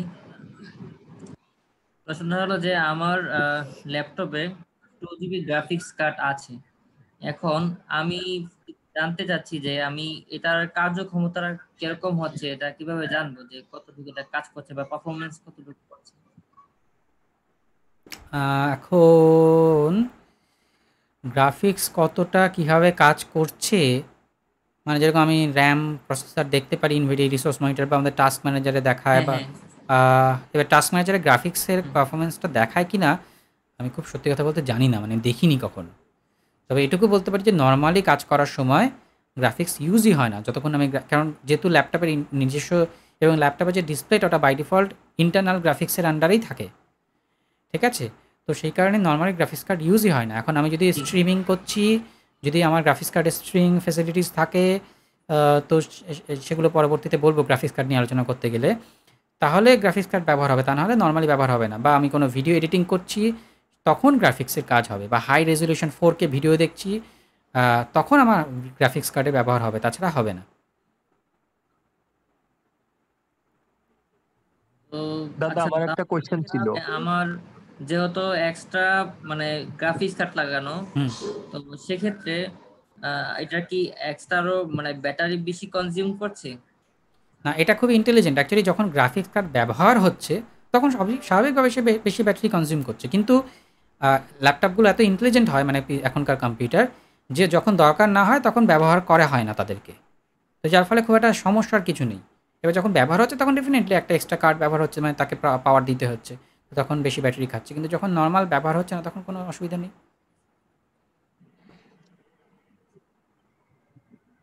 দাদা আমার একটা কোশ্চেন ছিল, সেটা হচ্ছে আমার ল্যাপটপে বা ডেস্কটপে যে মাদারবোর্ড এবং প্রসেসর আছে, আমি কি করে বুঝবো যে এর সাথে সর্বোচ্চ আমি কতটুকু র্যাম ব্যবহার করতে পারবো? এটা দেখতে হবে আমার স্পেসিফিকেশন, আমার জেনারেশন এবং স্পেসিফিকেশন, ঠিক আছে? কারণ কিছু কিছু জেনারেশনে কিছু লিমিটেশনস আছে, যে সাপোজ কথার কথা বলছি, এবার মাদারবোর্ডের ক্ষেত্রে প্রথমে দেখতে হবে অবশ্যই যে আমার স্লট আছে কি না, থাকলেও কতগুলো স্লট আছে, ইত্যাদি ইত্যাদি। তারপর আমি আগের দিন র্যাম নিয়ে আলোচনা করতে গিয়ে বলেছি ডুয়েল চ্যানেল ইত্যাদি, সিঙ্গেল চ্যানেল ইত্যাদি, সেগুলো নিয়ে আর ডিটেলসে আলোচনা এখন করছি না, ওগুলো বিষয়। এবং তারপরেও দেখতে হবে যে আমার মাদারবোর্ড কতটা সাপোর্ট করে, এটা মাদারবোর্ডের উপরে ডিপেন্ড করে। ইউজুয়ালি 32 GB অবধি তো সাপোর্ট করেই, তার বেশি যদি আমি বাড়াতে চাই সেটা করে কি না সেটা একটু দেখতে হবে। আর শুনেছি কিছু কিছু ল্যাপটপ 16 GB অবধি সাপোর্ট করে, তার বেশি সাপোর্ট করে না। এবার এই ক্ষেত্রে আমাদের দেখে বোঝার কিছু নেই। 7th জেনারেশনের Core i5, আমার বিশ্বাস, আমার দৃঢ় বিশ্বাস যে এটা 32 GB অবধি সাপোর্ট করে। তবুও যদি আমার ইনকেস 16 GB তো ডেফিনেটলি করে, no question about that, but 32 GB করে কি না সেইটা আমাকে একটু জানতে হবে। হ্যাঁ, আর একটা বিষয় জানতে হয়, সেটা হয় ইন্টারনেটে সার্চ করে বা কোম্পানিকে, মানে ওদের কাস্টমার কেয়ারে ফোন করে আমাকে জানতে হবে। ইউজুয়ালি ইন্টারনেটে সার্চ করলে how much RAM I can use with my XYZ laptop, হ্যাঁ এরকম সার্চ করলেই নিশ্চয়ই কোনো না কোনো ব্লগে বা কোনো কোনো অফিসিয়াল ওয়েবসাইটেও এই ইনফরমেশান থাকতে পারে। হ্যাঁ, তো সেইটা জানলে তখন আমি অ্যাসিওর হতে পারবো যে তাহলে আমি এই র্যাম লাগাতে পারবো, এবং সঙ্গে সঙ্গে কোন ফ্রিকোয়েন্সির র্যাম আমি লাগাবো সেটা একটা ম্যাটার কাজ করে, যে কত ফ্রিকোয়েন্সি আমার ল্যাপটপ সাপোর্ট করবে সেটাও কিন্তু একটা ম্যাটার করে। ঠিক আছে, সুতরাং সেই ক্ষেত্রে এটা একটুখানি জেনে নিতে হবে। প্রদীপদা, হ্যাঁ বলছি যে পেয়ার র্যাম এর দাদা কথা একটা বিষয় আগের আমি দিন জানতে তুমি চাচ্ছি, বলেছিলে আর কি। একটু টপিকের বাহিরে আর কি। সেটা হলো যে আমার ব্যাটারির পারফরমেন্স এখানে দেখাচ্ছে মানে 50% দেয়া আছে আর কি, কিন্তু তারপরও আমার হচ্ছে প্রায় 3.5 ঘন্টার মতো যায় আর কি, বা আরো বেশিও যায় অনেক ক্ষেত্রে। এখন কি আমার প্রশ্ন হচ্ছে কি আমি কি এটা ব্যাটারিয়ান পারফরমেন্স 100% করে রাখবো নাকি 50%ই রাখবো? যদি আমার এতে চলে যায় ব্যাটারি পারফরমেন্স বাড়ানো মানে কিন্তু ব্যাটারি আরও বেশি যাবে। ঠিক আছে, এখন মানে যেটা আমি বিশ্বাস করছি যে মানে ধরে নিচ্ছি যে পাওয়ার সেটিংসে গিয়ে যেটা আছে ব্যালেন্সড হাই পারফরমেন্স এগুলোর কথা যেগুলো আছে বা পাওয়ার সেভার, রাইট, হাই পারফরমেন্স মানে জি ব্যাটারির পারফরমেন্স নয়, কম্পিউটারের পারফরমেন্স।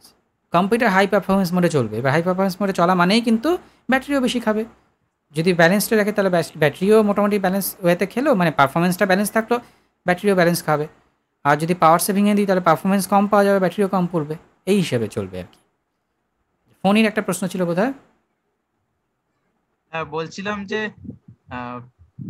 পেয়ার র্যামের কথা বলছিলে, মানে 4 GB থাকলে 8 GB, মানে 4 4 8 করা হবে, এগুলো কি ল্যাপটপের ক্ষেত্রেও কি করা যেতে পারে?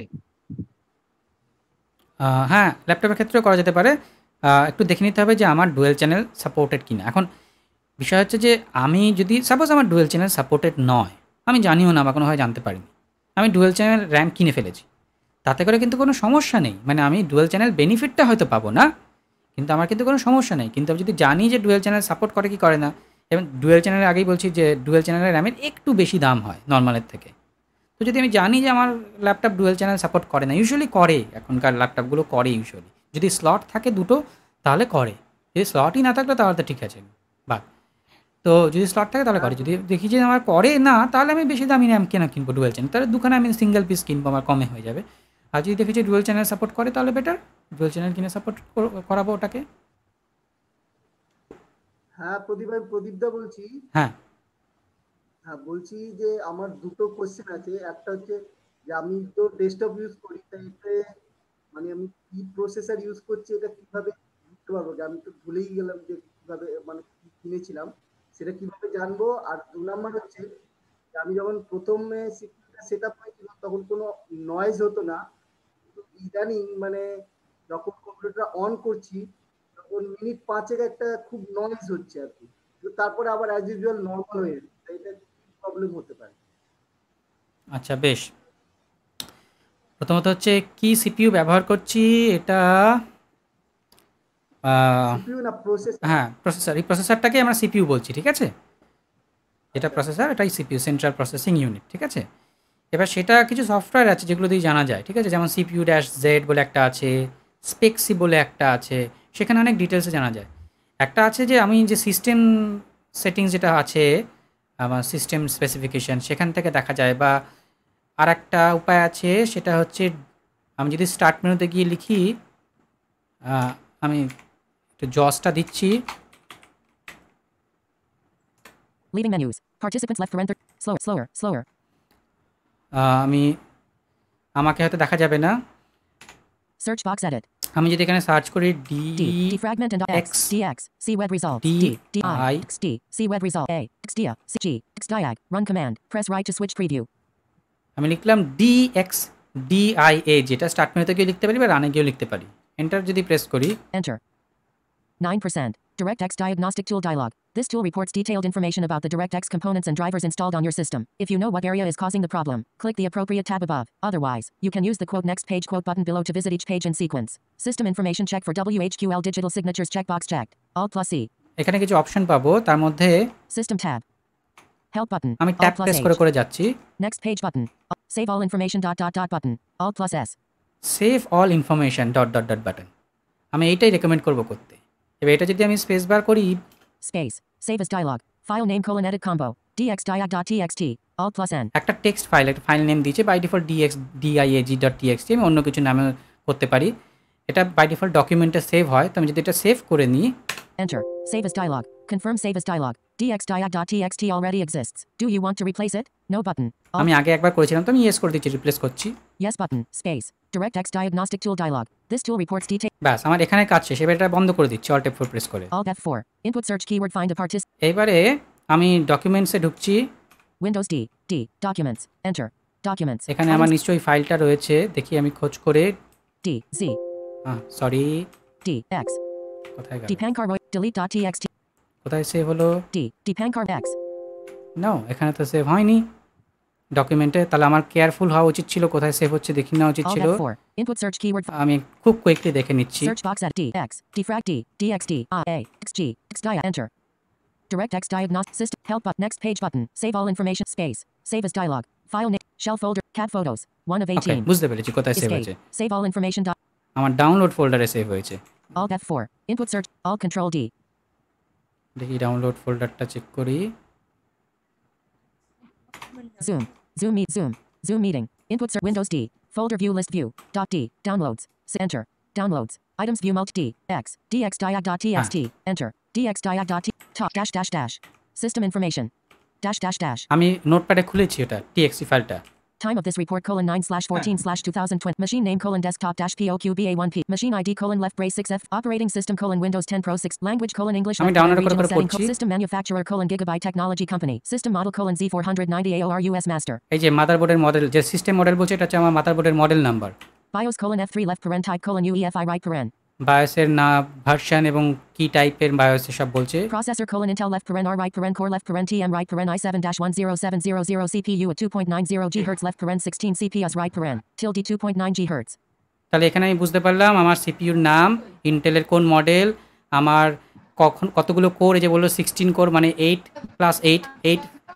ভার্চুয়াল 8 ফিজিক্যাল কোর রয়েছে, এবং আমার বেস ক্লক যেটা 2.90 GHz সেটাও এখানে দেওয়া হয়েছে। সুতরাং আপনারা এখান থেকেও দেখতে পারেন যে আপনাদের কতগুলো কোর আছে। আর একটা জায়গা থেকে দেখা যায়, আমি দেখিয়ে দেবো। Memory colon 32,768 megabytes RAM. এই যে 32,000 সামথিং, মানে 32 GB র্যাম ইত্যাদি, এরকম টোটাল ইনফরমেশনটা এখানে রয়েছে, যেটা আপনারা দেখতে পারেন বা কাউকে যদি পাঠাতে হয় পাঠাতে পারেন। আর একটা আমি এই প্রসঙ্গে বলে নিই, যদি কুইকলি দেখতে হয় আপনার কতগুলো কোর রয়েছে, Alt F4. Download. সেটা আরও একরকমভাবে দেখা যায়। সেটা হচ্ছে ডিভাইস ম্যানেজার থেকে। এখন ডিভাইস ম্যানেজারে অনেকভাবে যাওয়া যায়। আপনি স্টার্ট মেনু থেকে ডিভাইস লিখে সার্চ করে দেখতে পারেন। আমি কুইক মেনু থেকে যাচ্ছি, Windows plus x. Windows X. Power up. Apps and feature. Power. Event viewer. System. Device manager. M. Enter. Leaving menus. Device manager. Device ম্যানেজারে গেলাম, Tree একবার view. ট্যাব প্রেস করব।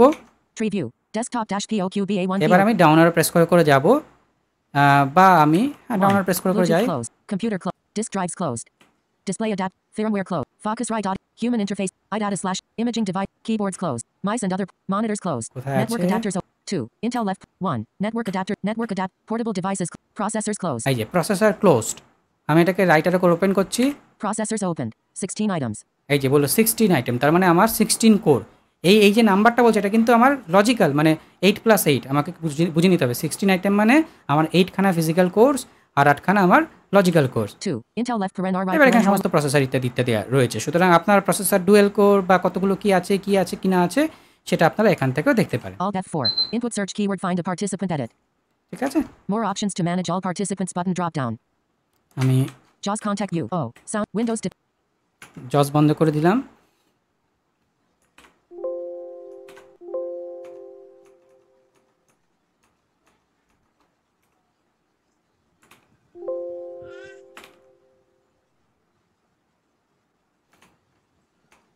আচ্ছা, আর আমার ওই সেকেন্ড কোশ্চেন ছিল নয়েজ যেটা হচ্ছে ওটা। হ্যাঁ সরি বলছি, জাস্ট আ মিনিট।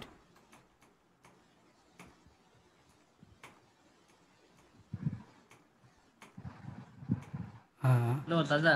হ্যাঁ, জাস্ট আ মিনিট। আমি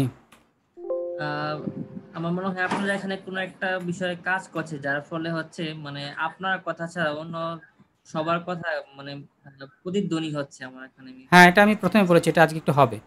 ঠিক আছে? আচ্ছা হ্যাঁ, এবার প্রদীপদার আরেকটা প্রশ্নের উত্তরে বলি নয়েজের বিষয়। এখন দুটো বিষয় হতে পারে। এক, যেটা বেশিরভাগ ক্ষেত্রে হয়, সেটা হচ্ছে আমাদের কম্পিউটারে যে পাওয়ার সাপ্লাই ইউনিটটা থাকে বা এসএমপিএসটা থাকে, যেহেতু বেশিরভাগ ক্ষেত্রে আমরা কী করি, দোকান থেকে বানাই, ওরা কী করে ক্যাবিনেটের সাথে একটা ফ্রি স্টক চলে আসে কম দামি, ওটাই লাগিয়ে দেয়। এবার ওর ভেতরে একটা ফ্যান থাকে, সেই ফ্যানটা ভীষণ খারাপ হয়ে যায়। বেশিরভাগ ক্ষেত্রেই খুব লাউড নয়েজ ওইটা থেকে আসে। এবার কথা হচ্ছে তাহলে 5 মিনিট পরে বন্ধ হচ্ছে কেন? কারণ ও যখন চলে তখন প্রথমে ফুল স্পিডে ফ্যানটা চালায়, তারপরে একটুখানি টেম্পারেচারটা দেখে তখন ফ্যানের স্পিডটা কমিয়ে দেয় বা কখনো কখনো প্রয়োজন হলে বন্ধ করে দেয়। তো সেই কারণে হয়। এবার এটা যে হলে এখন খুব যে সলিড সলিউশন আমি কিছু দিতে পারবো তা নয়। অনেক সময় আমি বলি, যদি খুব অ্যাডভান্স কেউ মেকানিক হয়, তাহলে আমি নিজে অনেক সময় করেছি, যখন আমার স্টক ছিল এসএমপিএস খুলে তার ফ্যানটাকে অনেক সময় পরিষ্কার টরিষ্কার করে বা বিয়ারিংয়ে একটুখানি হালকা তেল জাতীয় কিছু দিলে বা কন্ট্যাক্ট ক্লিনার লাগালে ওটা ঠিক হয়ে যায়। কিন্তু অনেক সময় হয় না, আনফর্চুনেটলি। এটা একটা কারণ হতে পারে। আর দুটো কারণ হতে পারে অ্যাকচুয়ালি। একটা হচ্ছে আমার যে সিপিইউর সাথে যে কুলারটা রয়েছে, সেই কুলারে যে ক্লিপগুলো থাকে, 4খানা লেগ থাকে যার মাধ্যমে মাদারবোর্ডের সাথে ওটা আটকে রয়েছে, সেটা অনেক সময় লুজ হয়ে যায়, তার জন্য নয়েজ হয়। অথবা সেই যে ওর ভেতরে আমি প্রথম ক্লাসে বলেছিলাম যে একটা হিট সিঙ্ক থাকে, একটা সেই গোল কাইন্ড অফ চাকার মতন, পুরো গোল নয়, এবং তার মধ্যে অনেকগুলো লেয়ার থাকে। তো সেই ওইটা অনেক সময় কি হয়, ওর মধ্যে প্রচুর ডাস্ট জমে যায়। এবার ডাস্ট জমলে কি হয়, সিপিইউ গরম হচ্ছে কারণ ঠান্ডা হতে পারছে না, হাওয়া ঠিকঠাক পাচ্ছে না, তো তখন ও ফ্যানটাকে স্পিডে চালায় প্রচণ্ড, এবং তার জন্য অনেক সময় নয়েজ হয়।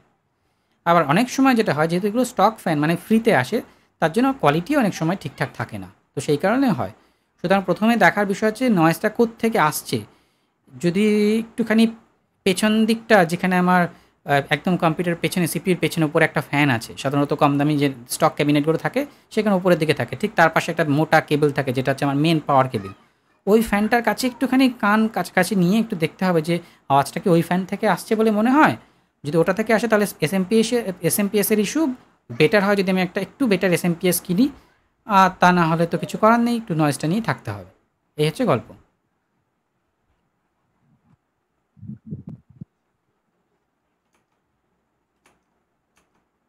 দাদা আরেকটা বিষয় আমি জানতে চাচ্ছি আপনার কাছ থেকে। সেটা হলো যে আমি স্পেক্সি ইউজ করতাম আগে, তো তখন দেখতাম আমার প্রসেসরের বা মাদারবোর্ডের টেম্পারেচার দেখতাম যে অ্যারাউন্ড 50 থাকতো আর কি, 50-55। সো আমি কত টেম্পারেচার হলে বুঝতে পারবো যে আমার এখানে কোনো হিট ইস্যু আছে আর কি? তোমার কি আছে প্রসেসর? হিট ইস্যু হয় তাহলে সেক্ষেত্রে কোনোভাবে ডায়াগনোসিস বা রিকভার করার কোনো সুযোগ আছে কিনা? কোন জেনারেশনের প্রসেসর, কোন জেনারেশনের কোন মডেল, মানে i5 না i3 না কোন জেনারেশনে কি আছে? i3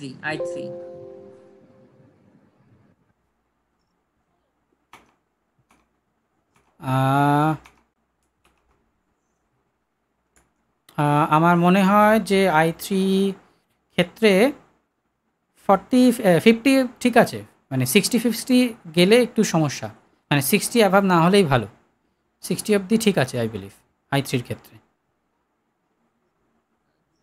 যদি কারোর কারণে মানে 60 হয়ে যায় তাহলে কোনোভাবে কি কোনো কিছু করার সুযোগ আছে কিনা? এবার হঠাৎ করে এক আধবার হলো সেটা আলাদা ব্যাপার, কিন্তু যদি কারো বেশিরভাগ সময় 55-60-65 এরকম আদান প্রদান হতে থাকে, তাহলে বুঝতে হবে হয় তার ল্যাপটপের ক্ষেত্রে হলে তার ফ্যানে বা যেখানটায় ভেন্টগুলো রয়েছে সাইডে বা কোনো কোনো ক্ষেত্রে একটু নিচের দিকে থাকে, অনেকগুলো হোল করা থাকে, তো আমরা অনেক সময় কী করি, হোলগুলোকে ব্লক করে দিই, বা অনেক সময় ডাস্ট জমে হোলগুলো ব্লক হয়ে যায়। সেক্ষেত্রে ভালো করে ব্রাশ দিয়ে হোলগুলোকে পরিষ্কার করতে হবে। যদি পসিবল হয় ল্যাপটপের ফ্যানটা, ল্যাপটপ খুলে না খুলে তো আর পরিষ্কার করা যাবে না, ল্যাপটপ খুলে তার ফ্যানটা পরিষ্কার করতে হবে। যদি তাতেও না হয় তাহলে বুঝতে হবে ল্যাপটপের যে হিট সিঙ্ক পেস্ট রয়েছে, থার্মাল পেস্ট যেটা আমি বলছিলাম প্রথম দিন, সেই পেস্ট হয়তো শুকিয়ে গেছে, তাহলে দোকানে যদি নিজে করতে পারি খুবই ভালো, নিজে করাটা একটু রিস্কি, নাহলে দোকানে দিয়ে নতুন পেস্ট লাগিয়ে নিতে হবে, ভালো কোয়ালিটির পেস্ট লাগিয়ে নিতে হবে। এই সবগুলো করতে পারি। ডেস্কটপের ক্ষেত্রেও প্রায় তাই, ফ্যান ট্যান পরিষ্কার করে রাখতে হবে, বিশেষ করে সিপিইউ কুলার পরিষ্কার রাখতে হবে, এবং ডেস্কটপে বিশেষ করে হিট সিঙ্কের বেশি খারাপ হয়ে যাওয়ার সম্ভাবনা থাকে, মানে পেস্ট যেটা বলছি সেটা বেশি শুকিয়ে যায়, কারণ খুব কম দামি পেস্ট ইউজ করে যারা, নর্মালি আমাদের চাঁদনি মার্কেট ইত্যাদি যারা দেয় 20 টাকার পেস্ট ব্যবহার করে, টুথপেস্টের মতোই প্রায়। তো তার জায়গায় যদি অন্ততপক্ষে একটু বেটার বা আর কিছু না হলে নতুন করে 20 টাকার পেস্ট লাগালেও চলবে, সেই সবগুলো করতে হবে। মূল বিষয় হচ্ছে কম্পিউটারের শত্রু হচ্ছে ডাস্ট। এটা সবসময় মাথায় রাখতে হবে। ডাস্ট যত আমি পরিষ্কার রাখবো তত কম্পিউটারের লাইফ বেশি, ডাস্ট বেশি লাইফ কম, এইটা আমাকে মাথায় রাখতে হবে।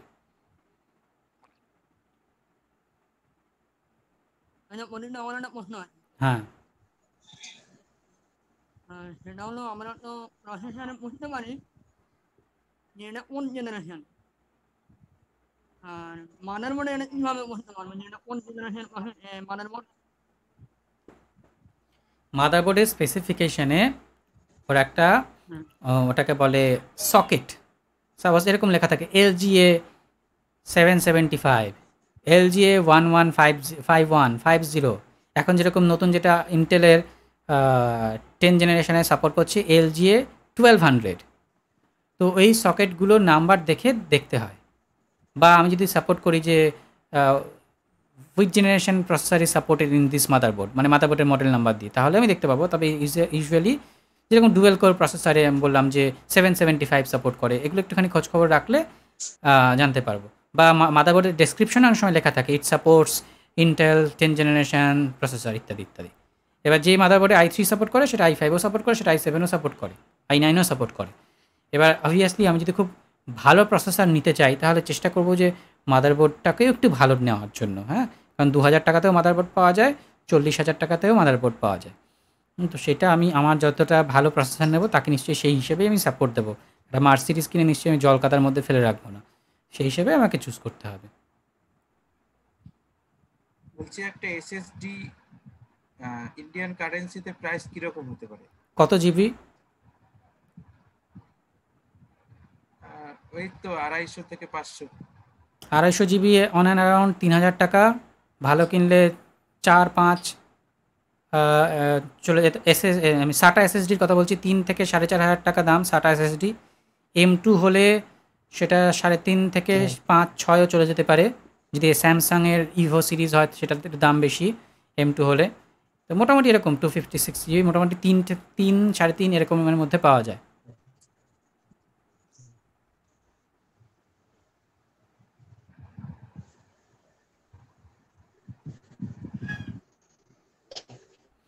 আর কারো কিছু থাকলে বলুন, নাহলে আমি আজকে শেষ করব এখানে। আমরা 9:04 বাজে ফেলেছি। হ্যাঁ, লাস্ট কোশ্চেন নিচ্ছি। আমি যখন কম্পিউটারে আমার হোম থিয়েটার কানেক্ট করা আছে, আমি যখন গান চালাচ্ছি তখন সাউন্ডটা মানে মাঝে মাঝে আপ ডাউন করছে। এটা যদি কম্পিউটারে কোনো সাউন্ড কার্ডের প্রবলেম? অফ অন হচ্ছে মানে হঠাৎ করে বন্ধ হয়ে গেল, হঠাৎ করে চালু হলো, এরকম? না না, আমার তো 5.1। হ্যাঁ, কোনো সময় দেখছি এক সাইডে হচ্ছে, আমার এক সাইডে বন্ধ হয়ে যাচ্ছে, আমার মাঝে মাঝে চালু হচ্ছে। এবার এটা অনেকগুলো কারণে হতে পারে। একটা হচ্ছে যে আমার কানেক্টার মানে কম্পিউটার কানেক্টারের কোনো গন্ডগোল আছে, সেই কারণে অনেক সময় বন্ধ হয়ে যাচ্ছে, সেটা হতে পারে। সেটা চান্স কম থাকে। সেটা হলে কি হয়, মাঝে মাঝে চলছে, হঠাৎ করে কচ করে বন্ধ হয়ে গেলো, হঠাৎ করে চললো, এরকম হয়। এবার মুশকিল হচ্ছে যে 5.1 আমি যখন লাগাচ্ছি, আমার কাছে যে অডিও কন্টেন্টগুলো রয়েছে সবগুলো কিন্তু 5.1 সাপোর্টেড নয়। এটা একটা ফ্যাক্টর। যদি আমার সত্যি ট্রু 5.1 আমার কম্পিউটার আমাকে সাপোর্ট দেয়, তো সেই ক্ষেত্রে কিন্তু আমার অডিও কন্টেন্টটা 5.1 নাও হতে পারে। তো যদি 5 না হয়, এমনি 2.1 অডিও হয়, তাহলে বাকি দুটো স্পিকার বাজবে না। হ্যাঁ, এবং সেক্ষেত্রে আমি হ্যাঁ আমার তো হোম থিয়েটারের ডাটা কেবলটা খারাপ হয়ে গেছে, বুঝলেন? আমি যখন কোম্পানির ডাটা কেবল ব্যবহার করি, কোন কোম্পানি নিলে সবচেয়ে ভালো হবে একটু বলুন। ডাটা কেবল বলতে এই ইউএসবি কেবল যেটা? না না না না, যেটা 3.5 RCA। আচ্ছা, 3.5 টু RCA, তাই তো? হ্যাঁ হ্যাঁ হ্যাঁ, অনেক ভালো ভালো iVolta বলে একটা কোম্পানি আছে, অ্যামাজন বেসিক্স আছে, খুবই ভালো। অ্যামাজন বেসিক্সের দামটা সামান্য একটু বেশি হয়, কিন্তু আমি খুব ব্যবহার করি ওদের অনেক কেবল, খুবই ভালো কোয়ালিটির কেবল ওরা প্রোভাইড করে। তো তুমি অ্যামাজন বেসিক্স দেখতে পারো। আচ্ছা বেশ, তাহলে আমরা আজকের আলোচনা এখানে শেষ করলাম। যারা শেষ পর্যন্ত ছিলেন এবং যারা মাঝখানে চলে গেছেন তাদের প্রত্যেককেই ধন্যবাদ। আমরা অ্যাজ ইউজুয়াল যেরকম বলেছিলাম আমরা এই আড্ডাটা আপাতত মারতে থাকবো। সুতরাং আগামী সোমবারও এই সময় 7টা থেকে আমরা শুরু করব। দাদা হ্যাঁ হ্যাঁ, কিছু বলবে আনিস? জি, আমি কি একটা কোশ্চেন করতে পারি, মানে যদিও শেষ সময়? হ্যাঁ হ্যাঁ বলো। কোশ্চেনটা হচ্ছে যে মনিটর সংক্রান্ত আর কি। তো আমার একটা মনিটর আছে আর কি, ডেল মনিটর। তো এখন বেশ কিছুদিন আগে পিছনে ধাক্কা লাগছে, একটু আঘাত লাগছে, যার ফলে হচ্ছে লিকুইডটা ছড়ে গেছে, যে লিকুইডটা আমাদের থাকে, তো এটা সাদা হয়ে গেছে। তো এটা যদি আমি এখন করতে চাই তাহলে সেক্ষেত্রে কিরকম মানে লাগতে পারে আর কি? কোনো লাভ নেই, মানে আনফর্চুনেটলি আমি এটাই বলবো যে ওটা ঠিক করতে যা খরচা হবে তার থেকে 1-2 হাজার টাকা অ্যাড করে নতুন মনিটর পাওয়া যায়, ঠিক আছে? এই এলসিডি লিকুইড ড্যামেজ হলে ও ঠিক করতে প্রচুর পয়সা লাগে, 5, 6, 7, হ্যাঁ কোনো ঠিক নেই। আমার এরকম একটা ঘটেছে, আমার যদি অতটা ওরকমভাবে হয়নি, আমার মাঝখানে একটা জায়গায় ডট চলে এসছে, তারপর সেটা একটুখানি বেড়ে গেছে, তো আমি বাধ্য হয়ে ওটাকে ফেলে দিয়েছি, কিছু করার নেই, কোনো উপায় নেই আনফর্চুনেটলি। বেশ, তাহলে আজকে আমরা এখানে রাখছি। আগামী দিনে আপনারা নিশ্চয়ই আবার আসবেন, তখন আমরা আমাদের পরবর্তী আরও যে আলোচনা সেটা এগিয়ে নিয়ে যাব। ঠিক আছে, সবাই ভালো থাকবেন, ধন্যবাদ।